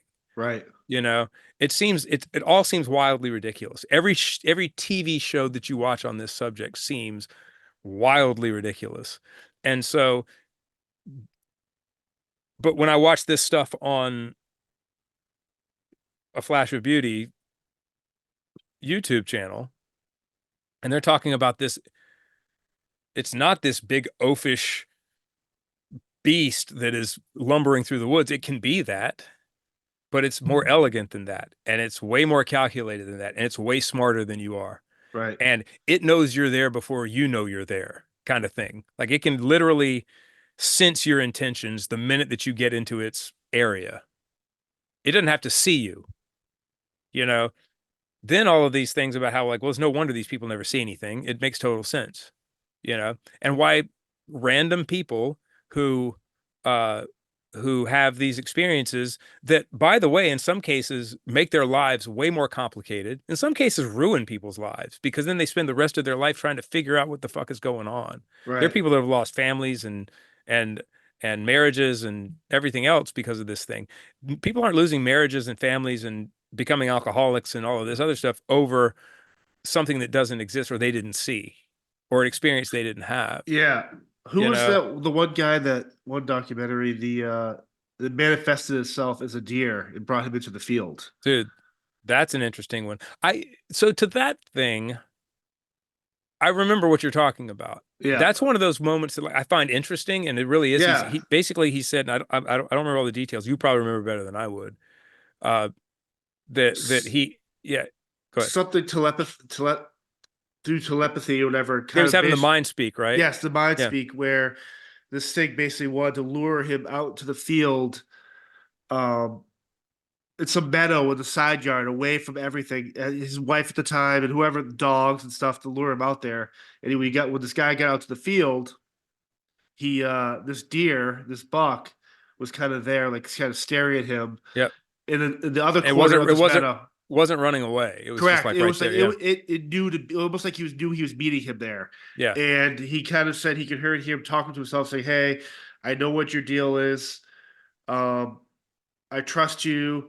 Just know we're around here, and you don't have to be afraid, and vice versa." And this guy couldn't talk back, but he knew everything that was coming. He could hear it, yeah, and he knew looking at the deer that whatever this bipod, this Bigfoot type thing, had actually manifested itself physically in a deer. And the yeah. deer, the crazy about this guy's story is that he had seen this deer throughout the years on his That's property right. get older.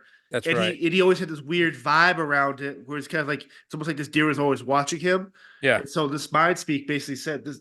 So I don't know if maybe the Bigfoot took over this deer at the time because they trust each other over the years, but he used the deer as a physical vessel to, hey, I know who you are, I trust you, I'm never going to bother you, and vice versa. Such a weird, and this guy wasn't a kook either. Like you can actually believe what he was telling you the story. Hmm. Yeah, that's the thing about these people, man, on here is like everything is so in depth and the stories are so detailed and in depth Right. when they're talking about them that it's like it's not made up, man. I mean, it's a He's not gaining anything. You're not being right. paid to go on a documentary. You're Nope. not. A lot of the times, what I love about these people that experience this stuff is they actually don't want to talk about it because it affected them emotionally and spiritually in a way that they're not there for profiteering So or that selling merch and shit like that. that's why that look, I mean, and maybe it's just the order that I watch these in, but if you go to a Flash of Beauty, Bigfoot Revealed YouTube channel and you watch Chuck Jacobs first, right? It's called, and by the way, people that have these things are called experiencers. That's what they call them. So there's a whole section here called experiencers. And so Chuck Jacobs is one of those people, one of those experiencers.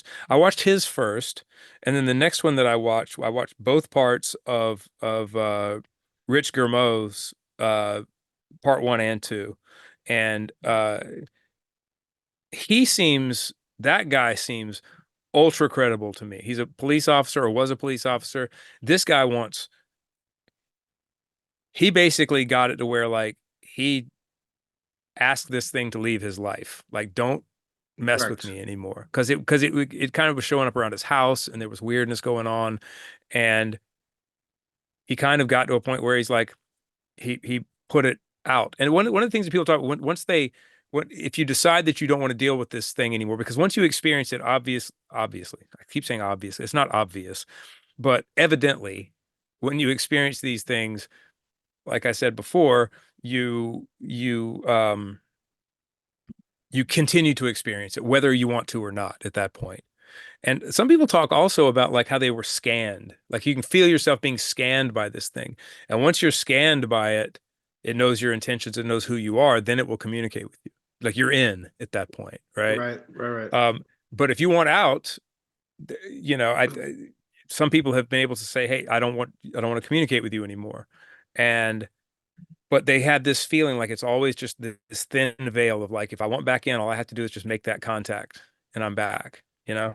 But that guy, Rich Germont, talks about that. He's the one that was messing with the camera and saw the one thing materialized and it moved to the side real fast and he was frightened. Um, he's that guy, man. He's super credible. Like there's nothing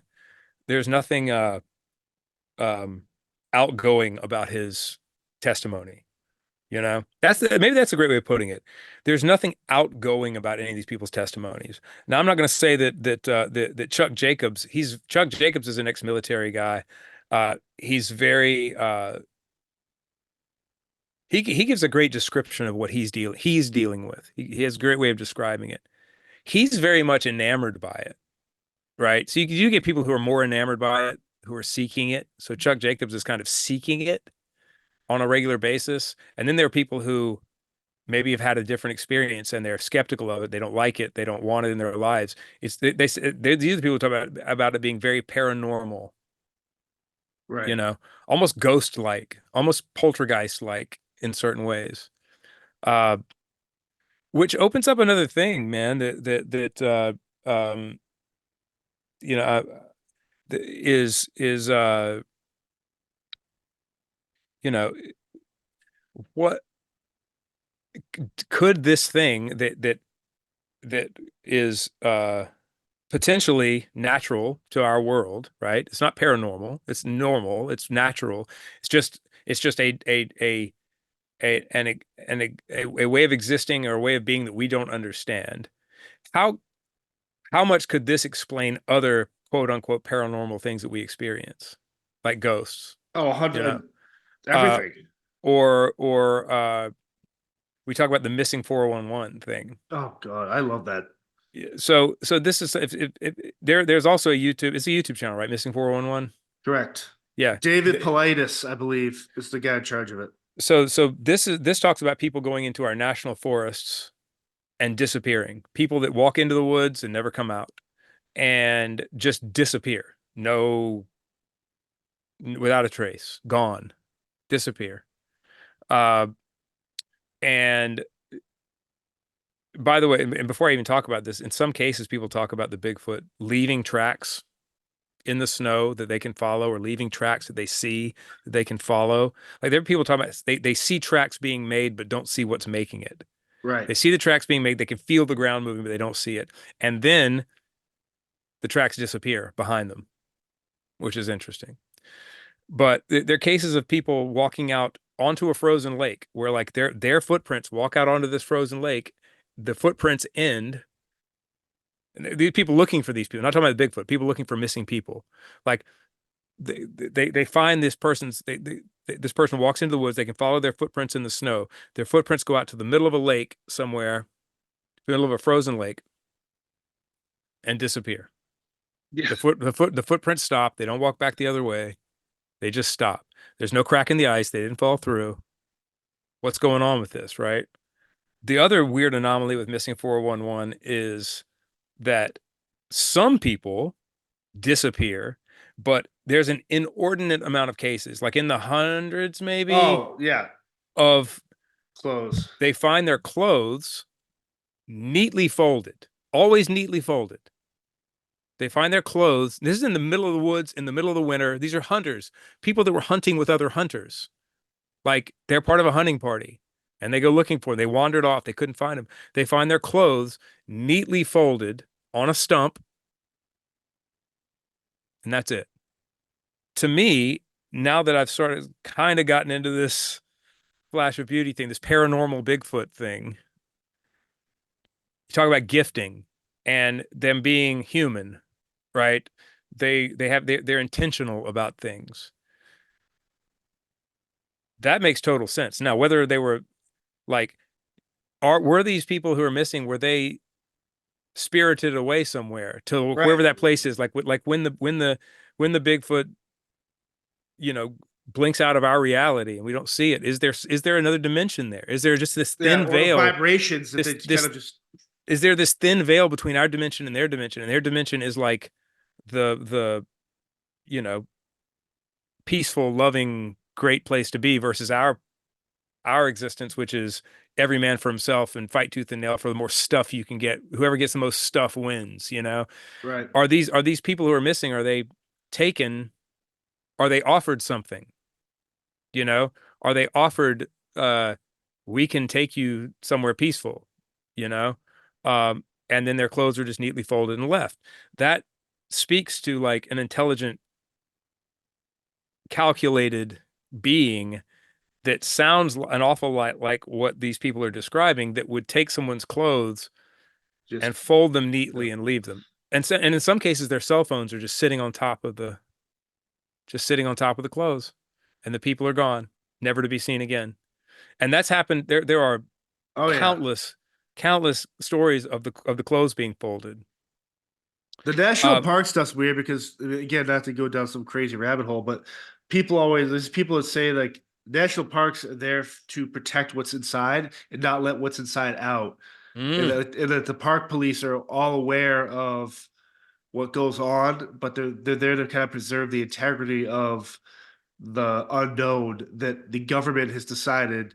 I mean, you look at some of these national parks, we're talking places where humans haven't set foot yet, yeah. and these cave systems and all this stuff where it's just like there's some possibly something in there where they know what's going on, Well, and and you think about how much of Alaska is public land, like federally protected oh public land. It's like most of it, right?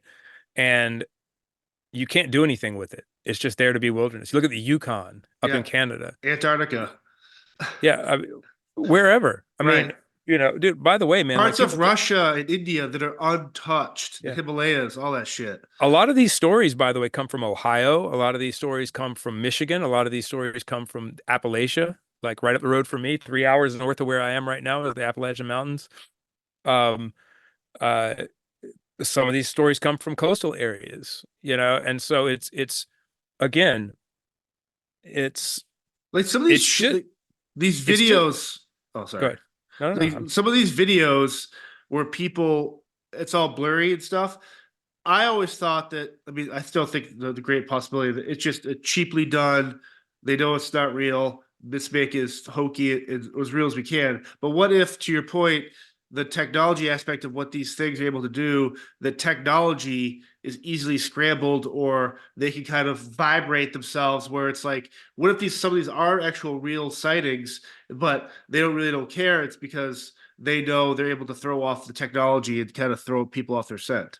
Look, man, I will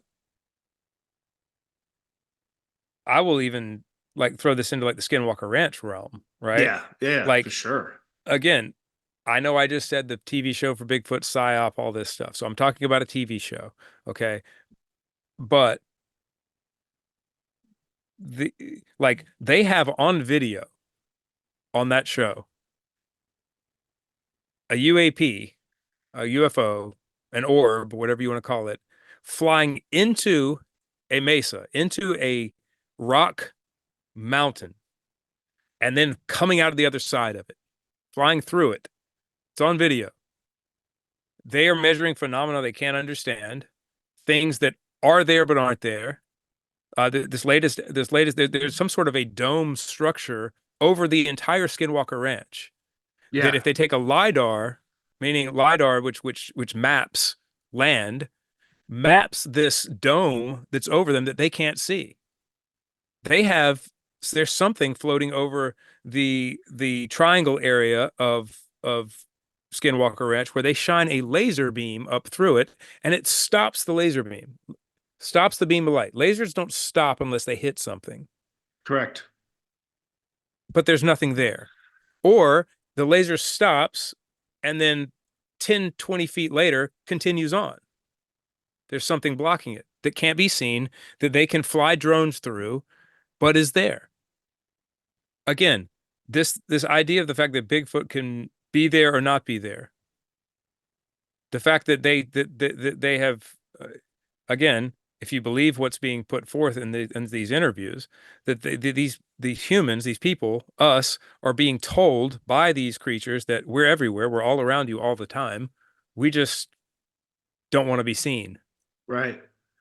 It's you also too know? the Ghibli tape. There's such a purity. I mean, technology aside, they weren't out there to capture that thing. It seems like a lot of the stuff you see today, it's like they're so aware of these Well, people that that's one act. of the, but well, that's one of the things that the detractors talk about with the Patterson Gimlin film is that he was looking for Bigfoot. He was actually out looking for it. He believed in it. He wanted to see it. That's the thing that detractors like. See, he wanted to see it, so he got a guy got someone in a costume and blah blah blah. Anyone who doesn't believe the Patterson Gimlin film, just start with Dr. Jeff Meldrum. Yeah, He's on this Flash of Beauty site too, and he wasn't a woo woo person. He was an aper type. He believes that there's a primate out there. He's an anthropologist, but he's had these paranormal experiences with them now. So he's a highly intelligent individual. He's not a uh you know what's his name? Jeff Meldrum, Dr. Jeff Meldrum. Yeah, yeah, Um but just watch his assessment of the Patterson Gimlin film. You can find it. I'm sure you can find it on YouTube. Uh he'll tell you why it's not a man in a monkey suit, you know, um and how it's impossible that it's someone in a monkey suit. Uh it's impossible for a human to even fake walking with that gait that thing moved with. right. Um so it is I'm putting words in his mouth. This is I'm paraphrasing what he said, but it's with the human anatomy, it's physically impossible to do what was moved in that way, even to try to fake it. Right. You don't have the mechanical, you don't have the mechanisms to do it.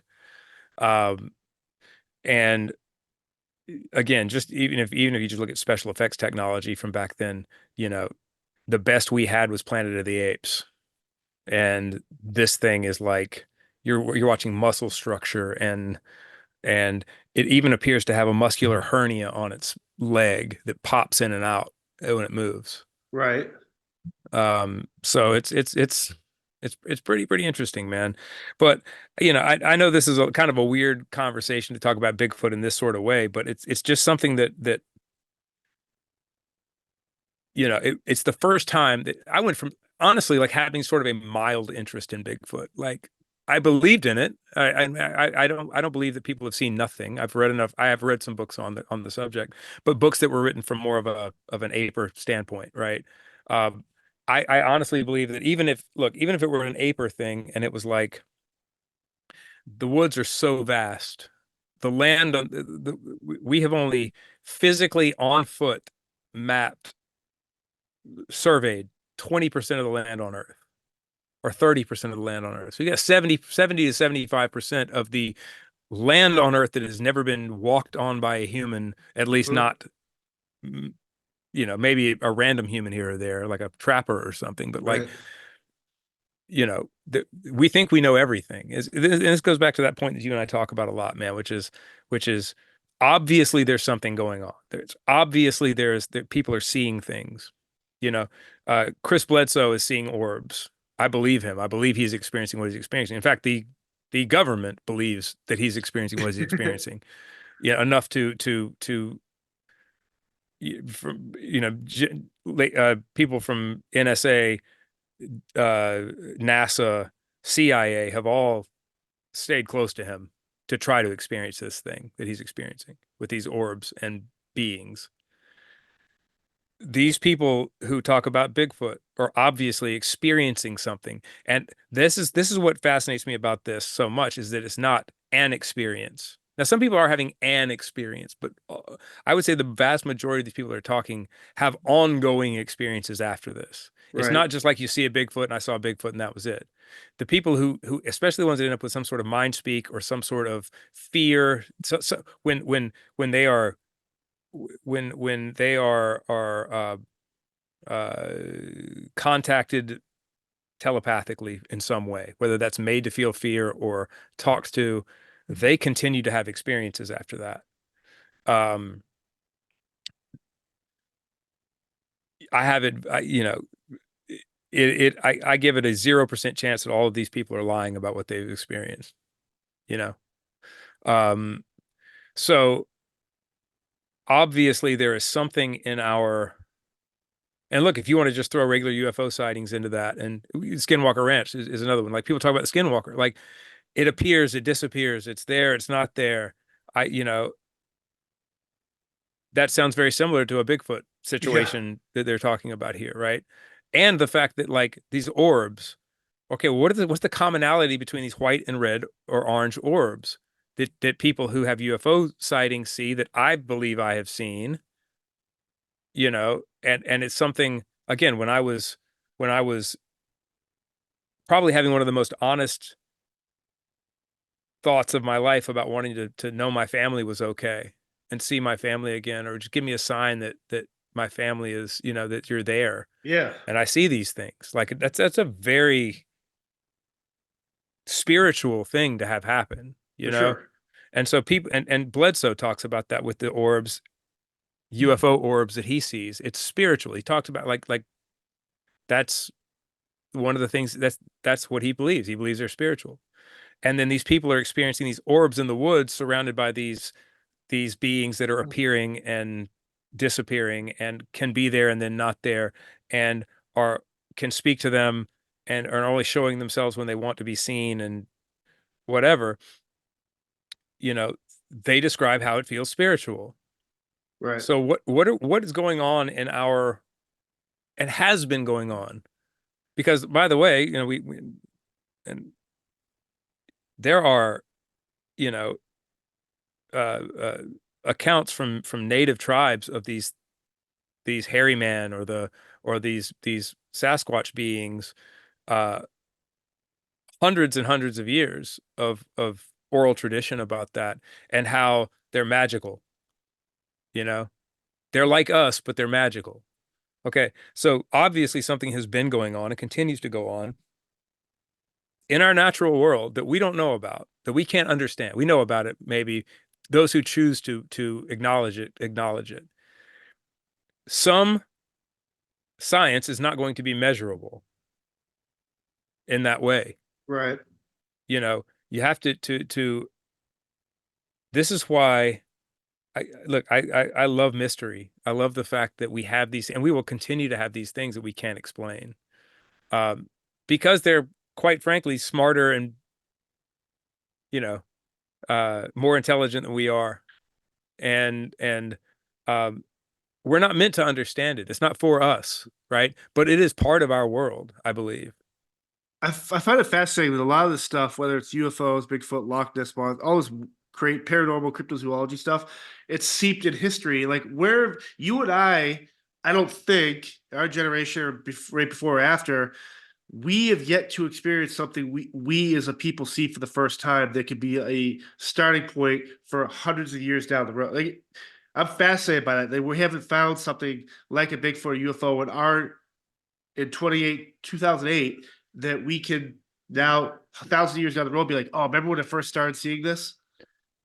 What do you mean? Like we Like have you look at like these cave paintings that see all this yeah, stuff from Bigfoot, monsters, giants, all this yeah. stuff that, but the But same. again, but again, back then, no ulterior motive, right? No technology, No, no that's what I'm saying. guns. Correct. Like this is You all know, it's something. you're just they're just part of your world. They're part of your Yeah. environment, and it's something that maybe only gets seen every once in a while, but you know it's there, Right. and there are no ulterior motives with it.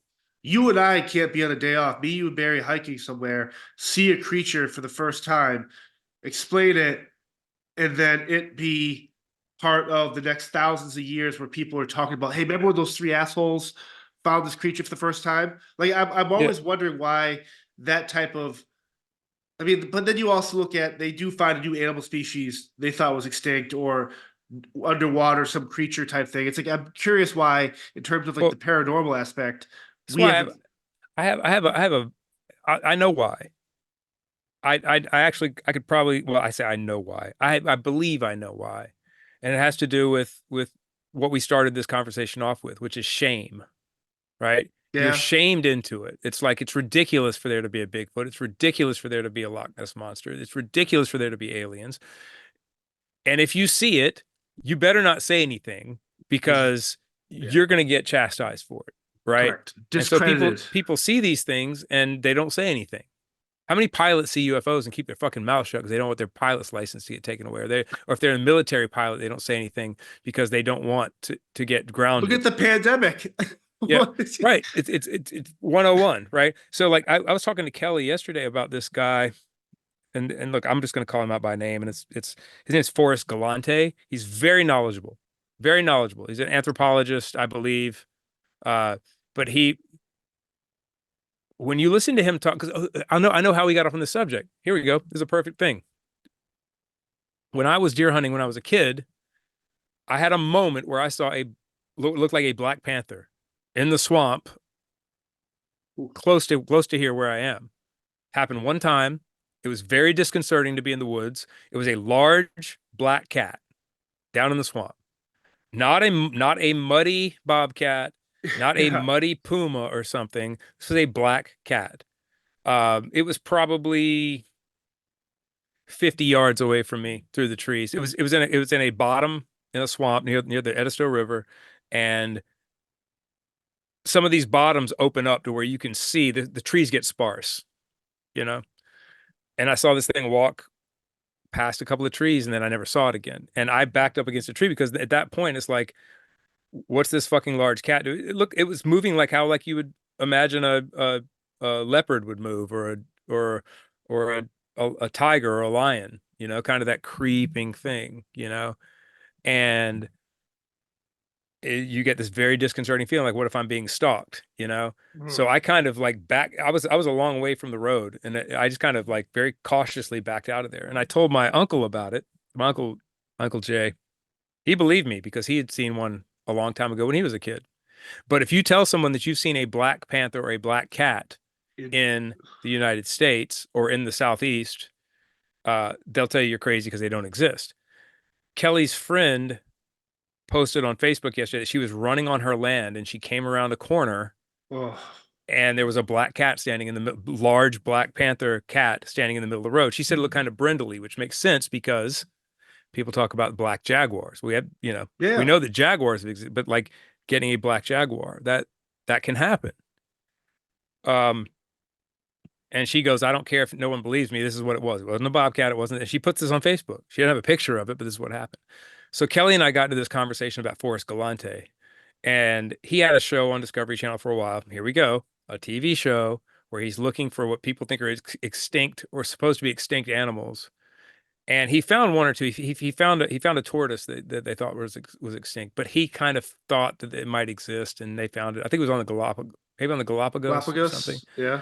He might have found it. Might have been where it was, but he found this tortoise anyway. Um, but he has a podcast, man. He's been on Rogan a couple of times. I watched him. He'll do these videos. People, hey, here's a video someone has of a black cat. They think it's a black panther. That guy will tell you absolutely not, no fucking way, none of that exists. You're seeing something else. You know, he has zero open mind for any of this shit. Like zero. Like it's just like I was taught in school that this can't exist and this can't happen, so it doesn't fucking happen. And uh he's like the Neil deGrasse Tyson of of uh of anthropologists, right? Yeah. Of I think he's an anthropologist. I could be wrong, but and he's a super nice dude. He seems super sweet, and he is super. He's very knowledgeable about things. I'm not taking away his knowledge level of what he does know about. But someone had this picture of a black cat. I think it was a video of a black cat in Arizona that was taken by a police officer, and it's coming down this. It's out there. It's in that Phoenix area, Scottsdale Yep. area, and it's coming down this hill. And the cop said, he's like, this was not a house cat. It was a large black cat. Here's the video of it moving, whatever. And all the Forrest Galante can go, he goes, he's mistaken. It's a house cat. It's totally a house cat. That's a house cat. And he's like, this cop, police officer knows the difference between a house cat and a large black cat, Most people would. you know, and, you know, this guy is just going on and on about how it can't be true and it can't be true and it's not true and it can't be true and it's not true. And what's interesting, I believe this is factual, is Forrest Galante's grandfather or great grandfather is the one who discovered that prehistoric fish that everyone thought didn't exist anymore. Remember? You know what I'm Yeah. talking about? The I forget the name of it. not the piranha, I know Um, I know exactly yeah. where I can actually So see the picture in my head. so his family member, his grandfather or great grandfather, one of the two, just found that. So he should be open to the fact that like anything's possible, but he's so shut down to anything, you know. It seems like this. I mean, again, this is we The always other one that talk. the other one that he gets caught up on is the ivory-billed woodpecker, right? The ivory-billed woodpecker that went Yeah, extinct in in the early 20th century, and it can't exist. And these people are calling and going, man, I saw this thing. It exists. And he's like, no, it can't. It doesn't exist. Nope. Nope. Doesn't. Nope. I've done the research. I've looked into it. I've tried to find it. Since I can't find it, nobody can find it, basically. And it's I'm not saying that's what he says verbatim. He did not no, but say that's he those did not type. he did not let me just say, because we're doing it, this is going out to the public. He did not say just because I didn't find it, so nobody found it. He did not say that. But it's just the impression is something along those lines, Well, right? we always talk about the hubris of some of these scientists and I think that it's so misguided because I don't. We're not saying these scientists are wrong or they're if they get something wrong they're not discredited. But why can't this type of stuff still exist? Why does it always have to feel like it's so protective of the idea of if something's extinct or this is we know this to be fact? Well, why can't the facts change over time? Like it just seems Yeah. like they're too like guarded about like feeling like they're wrong. Well, but again, shame. You ask why can't, because if Forrest Galante all of a sudden comes out and goes, oh, that could totally exist. That could totally exist. Let's go find it. Let's go see if it's there. Like I think he did one on a black cat. Actually, he did. Hang on a second. He did an episode on, and I'm thinking about it, he did an episode on black cats. And even though he had people telling him that I saw a black cat on the back of my property, blah, blah, blah, he comes down to the fact that it's a black wolf or a black coyote. And I've seen a black coyote, by the way. I saw a black coyote Yeah, a mile from here, but the you hair is know? so different. But like, dude, The how about this? tail, the ears. I saw this black coyote coming around a corner in my car. It was standing in the middle of the road. It looked at me, its eyes lit up, and it jumped back into the woods. The whole thing was about a second and a half. But I knew in that second and a half the difference between a dog and a cat, you know? Um, and so but he did this episode on this, and it's like, well, just because he couldn't find it, because he didn't see any evidence of it, he's going to say that it's not so. Well, who made you the fucking, you know, judge, executioner, and jury of what's possible?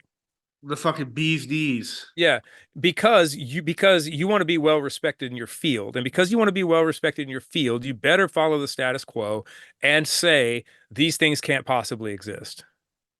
Because if I say they can exist, then I'm a cryptozoologist at that point, and I am, I might as well believe in unicorns. Right. Well, maybe they're fucking unicorns too. Who knows? You know, who fucking knows?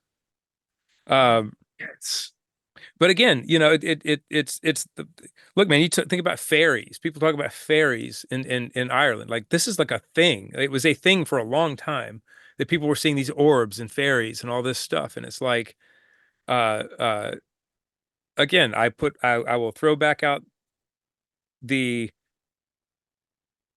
evidence that has been presented, and it is circumstantial because it's people talking and giving their experiences about seeing things that appear and disappear, and these orbs that appear and disappear, and these beings that are there and then they turn into orbs and go away. If you're talking about the Bledsoe stuff, right? yeah. He didn't see Bigfoot, but he saw beings that telepathically communicated with him. Yeah. Or these sailors will see like these orbs of light in the water and Yeah, they'll hear like the siren call. They're like, well, maybe people are like, oh, I think I saw a mermaid or whatever it is. yeah, And that's they're a like, oh, great it's not. example. They're like, oh no, it's not. It's not. It's a whatever. It's like the guys like I literally saw elongated balls of light in the water.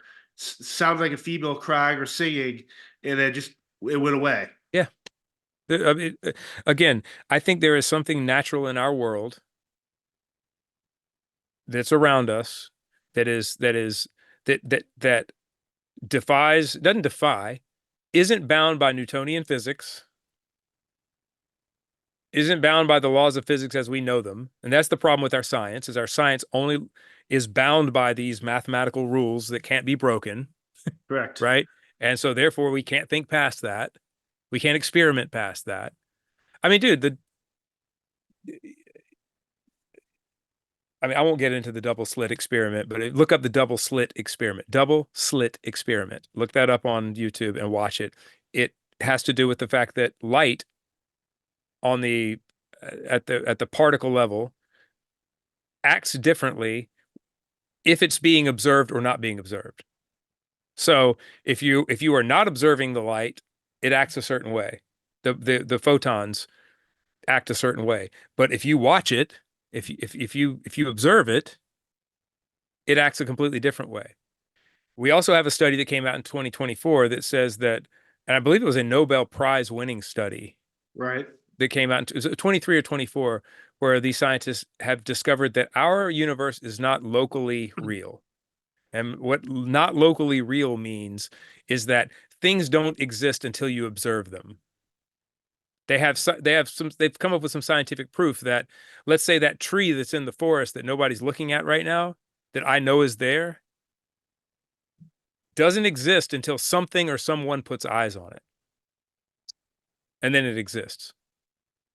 So our world is and that's evidently been scientifically proven enough for, I believe, a Nobel Prize.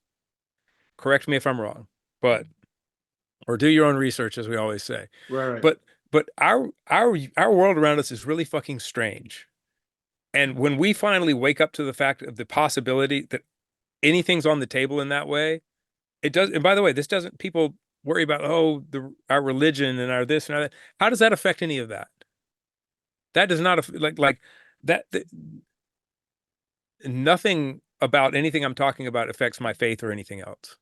You know, um, I just find it fascinating Yeah. that there's this whole other veil, the veil that we can't see through into a whole other type of natural existence on our planet, potentially. Maybe just not even on our planet, maybe just in this dimension, in this realm that we're in, that we can't access right now. We don't know about, and we're not supposed to know about it. Right. You know, I mean, just look at something as fundamental as infrared light, UV light. Like, I can't see those things with my naked eye. I can't see infrared and I can't see UV, but it's there. It's here right now. It's all around me. Uh, and if you had told someone in the 1800s that there's light that you can't see, they would have told you you're crazy, probably, you Right. know. But now we know it to be true. And so all of these people will, and I kind of hope they won't be vindicated one day. You know, I kind of hope that all this stuff just remains the way it's supposed to be, which is we're not supposed to know about this stuff. Yep. But maybe one day everyone will be vindicated and they'll be like, oh yeah, scientists will be like, stupid us. We didn't know. Right. Right. But anyway, that's my that's the Bigfoot stuff that I've been fascinated by lately and continue to do research into. And look, man, something that I will end it with this. My part of this, and you know, I think that I want to experience this, and I think that I want to open myself up to it. There are some people though who are like, be careful what you wish for. And I've read and listened to those things where they're like, I thought I wanted to know what this was, and then I got into it, and I realized I shouldn't have ever done that. Um, because it causes all sorts of weirdness and strangeness in their life. But I so I have started just kind of around my property, just kind of going like, because they say like you just sort of like think about it and just sort of go, hey, are you here? Are you around? Is it, you know? Because I'm just, who knows, man? There could be nothing here. Like, I'm not saying that there are, but I told you something interesting the other day that happened on my property that I've been curious about why this happens, but then I heard someone talk about it on a side note. And I'm not saying that there's not some other explanation for this, but one of these videos I was watching, and I forget which one it is, talks about their peach tree that they had in their yard. And it might have been Arla who was talking about this, but how the tree was full of peaches, and then the next morning she went out and all the peaches were gone off the tree. There were none on the ground. It was all missing. Every single one of them was gone. Well, I've got a pear tree here on the property, and a couple of years ago, that happened. It was like, and the pears were just getting ripe, like to where on the pear you squeeze The where stem. the belt, yeah, right below the stem you squeeze it, and when that gets kind of a little bit soft, that's when you pick the pears. And a couple of years ago, I wasn't paying attention to that, but I just remember one day I had this thought: I need to pick those pears. They're going to be ripe soon, so I'm going to pick some of them. And then the next day, they were all gone, completely gone. Recently, right before our show in Atlantic City, I was going to the airport. I'd walked we'd stopped at the barn on the way out for some reason. And I looked at the pears and I was like, oh, they're ripe, man. We're getting ripe. So we need to pick some of these I'm going to pick these when I get home. And I flew home on Sunday and all the pears were gone. Not a single pear on the ground. I mean, I'm talking this pear tree is Right. 25 feet And tall, no one's going in there. Like neighbors would steal but their fruit. it's 25 feet tall, and there are no, Tracks, no. but there are no pears even in the top of the tree, and they're none on the ground. They're all gone. And people are like, "Oh, raccoons." It's like I've got a handful of raccoons on this property, and they are not taking every pear off of that tree in 24 hours. Correct. Um, so I found that like the second I heard that person talk about the peaches, I'm like, holy shit, that's weird, right? Um, and I'm not saying there isn't some other explanation, but I'm thinking about like, okay, what else could have done that? Raccoons up that high? You still have to eat all that. The animals aren't Yeah, selfishly, they're not grabbing shit just to grab it. They and need and dude, grab. none on the ground. Oh man, not Like even like. I'm not saying deer. I'm not saying deer couldn't get the ones that. But here's the thing: I've got deer around all the time. They have access to those all the time,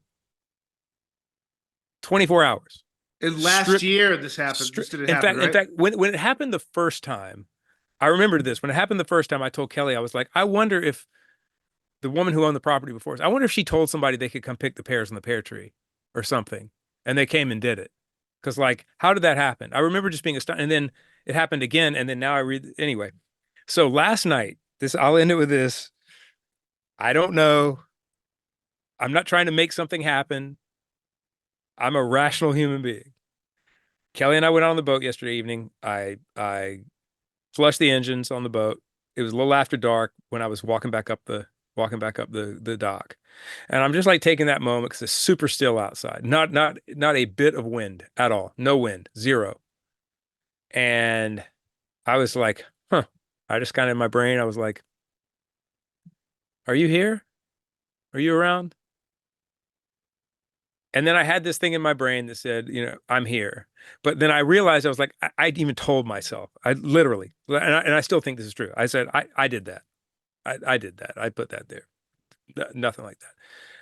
I got to the end of the gate that comes off of the dock to go into the yard, and there's a palmetto tree, just off to the side, right beside this big oak tree. And man, right when I got to the edge of that thing, those palm fronds shook. Now, I turned on the I went cold for a second. I turned on because it's dark. I turned on the flashlight on my phone. There's nothing in the tree. I thought maybe a raccoon. There might be a Yeah. something like just back to being completely still. I mean, I'm talking about there's no wind. There was no wind. There was no noise. There was nothing going on. Yeah, I could hear the oysters popping in the salt water, and like it's super still, super still. And something shook those things. Now, could there have been a bird in there that flew away? I would have heard the bird fly away. Like I didn't. The Ugh. palm frond shook, and there was nothing else. And by the way, a raccoon's not going to be up in palm fronds. Like maybe a squirrel, but what's a squirrel doing out at night? Correct. I'm not saying, look, again, I'm willing to say it could have been anything. I'm not saying it was that. Just after everything we've talked about, it was kind of an odd coincidence. And I think I'm going to still keep trying to kind of do that thing and see if there's anything around here. I doubt it very seriously. I've never seen a track. I've never seen anything that made me think anything like that until I thought about the pear tree. Um, dude, again, the pear tree, no pears. zero, gone. All like bunches of pears. I'm talking like in the top of the tree, bunches of pears clustered together, waiting to be picked. And then in 24 hours, none on the ground, none in the trees, disappeared. So the Bigfoot is a thief. We've And by established the way, that. I would have needed a cherry picker to get up into where Yeah. those things were. So, but again, I've never seen anything around here, and I'm not saying there is anything around here. That was it. What I experienced on the dock could be that could be just a different animal might have jumped. It could have been a flying squirrel or something. We have flying squirrels around. It could have jumped, but this kind of shook. Like it wasn't like it was like it shook, and it was very Yeah, weird. you're also coming from a place of love though, and like a compassionate side where it's like if that thing is out there, you would be one of the first people who would reach out to just because it's Yeah, believable. I You're want to not out there know. with a shotgun going, "I'm gonna kill you." No, I Right. want to know. I've Correct. always said this. I want to know what the real world is around me, Yeah. even if it's painful to know. Like I want to know what reality is so I can make decisions about how to live, you know? And I've always been that way. And so, look, the fact that some of these people have made the comment that these things are all around us, that's what made me do it. I know it's ridiculous to think about the coastal South Carolina, like, here I am, a couple miles from the beach, and it's not really, it's not what people would think is Bigfoot territory, but maybe if they're all around, maybe they're all around. I don't know, Right. and I kind of live out in a rural area. There's a lot of woods around where I am, a lot of trees, a lot of woods.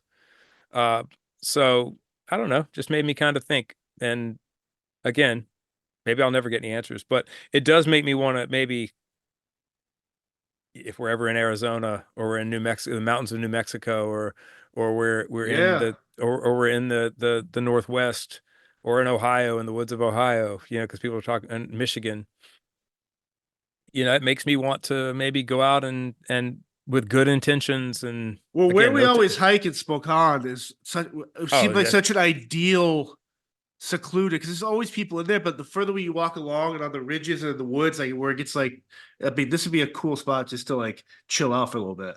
Well, another thing, man, if you watch enough of these videos on the Flash of Beauty site on their YouTube, that they talk about how a lot of these experiences happen like where there are other people around, like camping or like hiking trails or like so it's not like you have to be off by yourself somewhere. It's just like all of a sudden you have an experience. Like this thing lets you into its world for a second, but it's just you, Right. nobody else.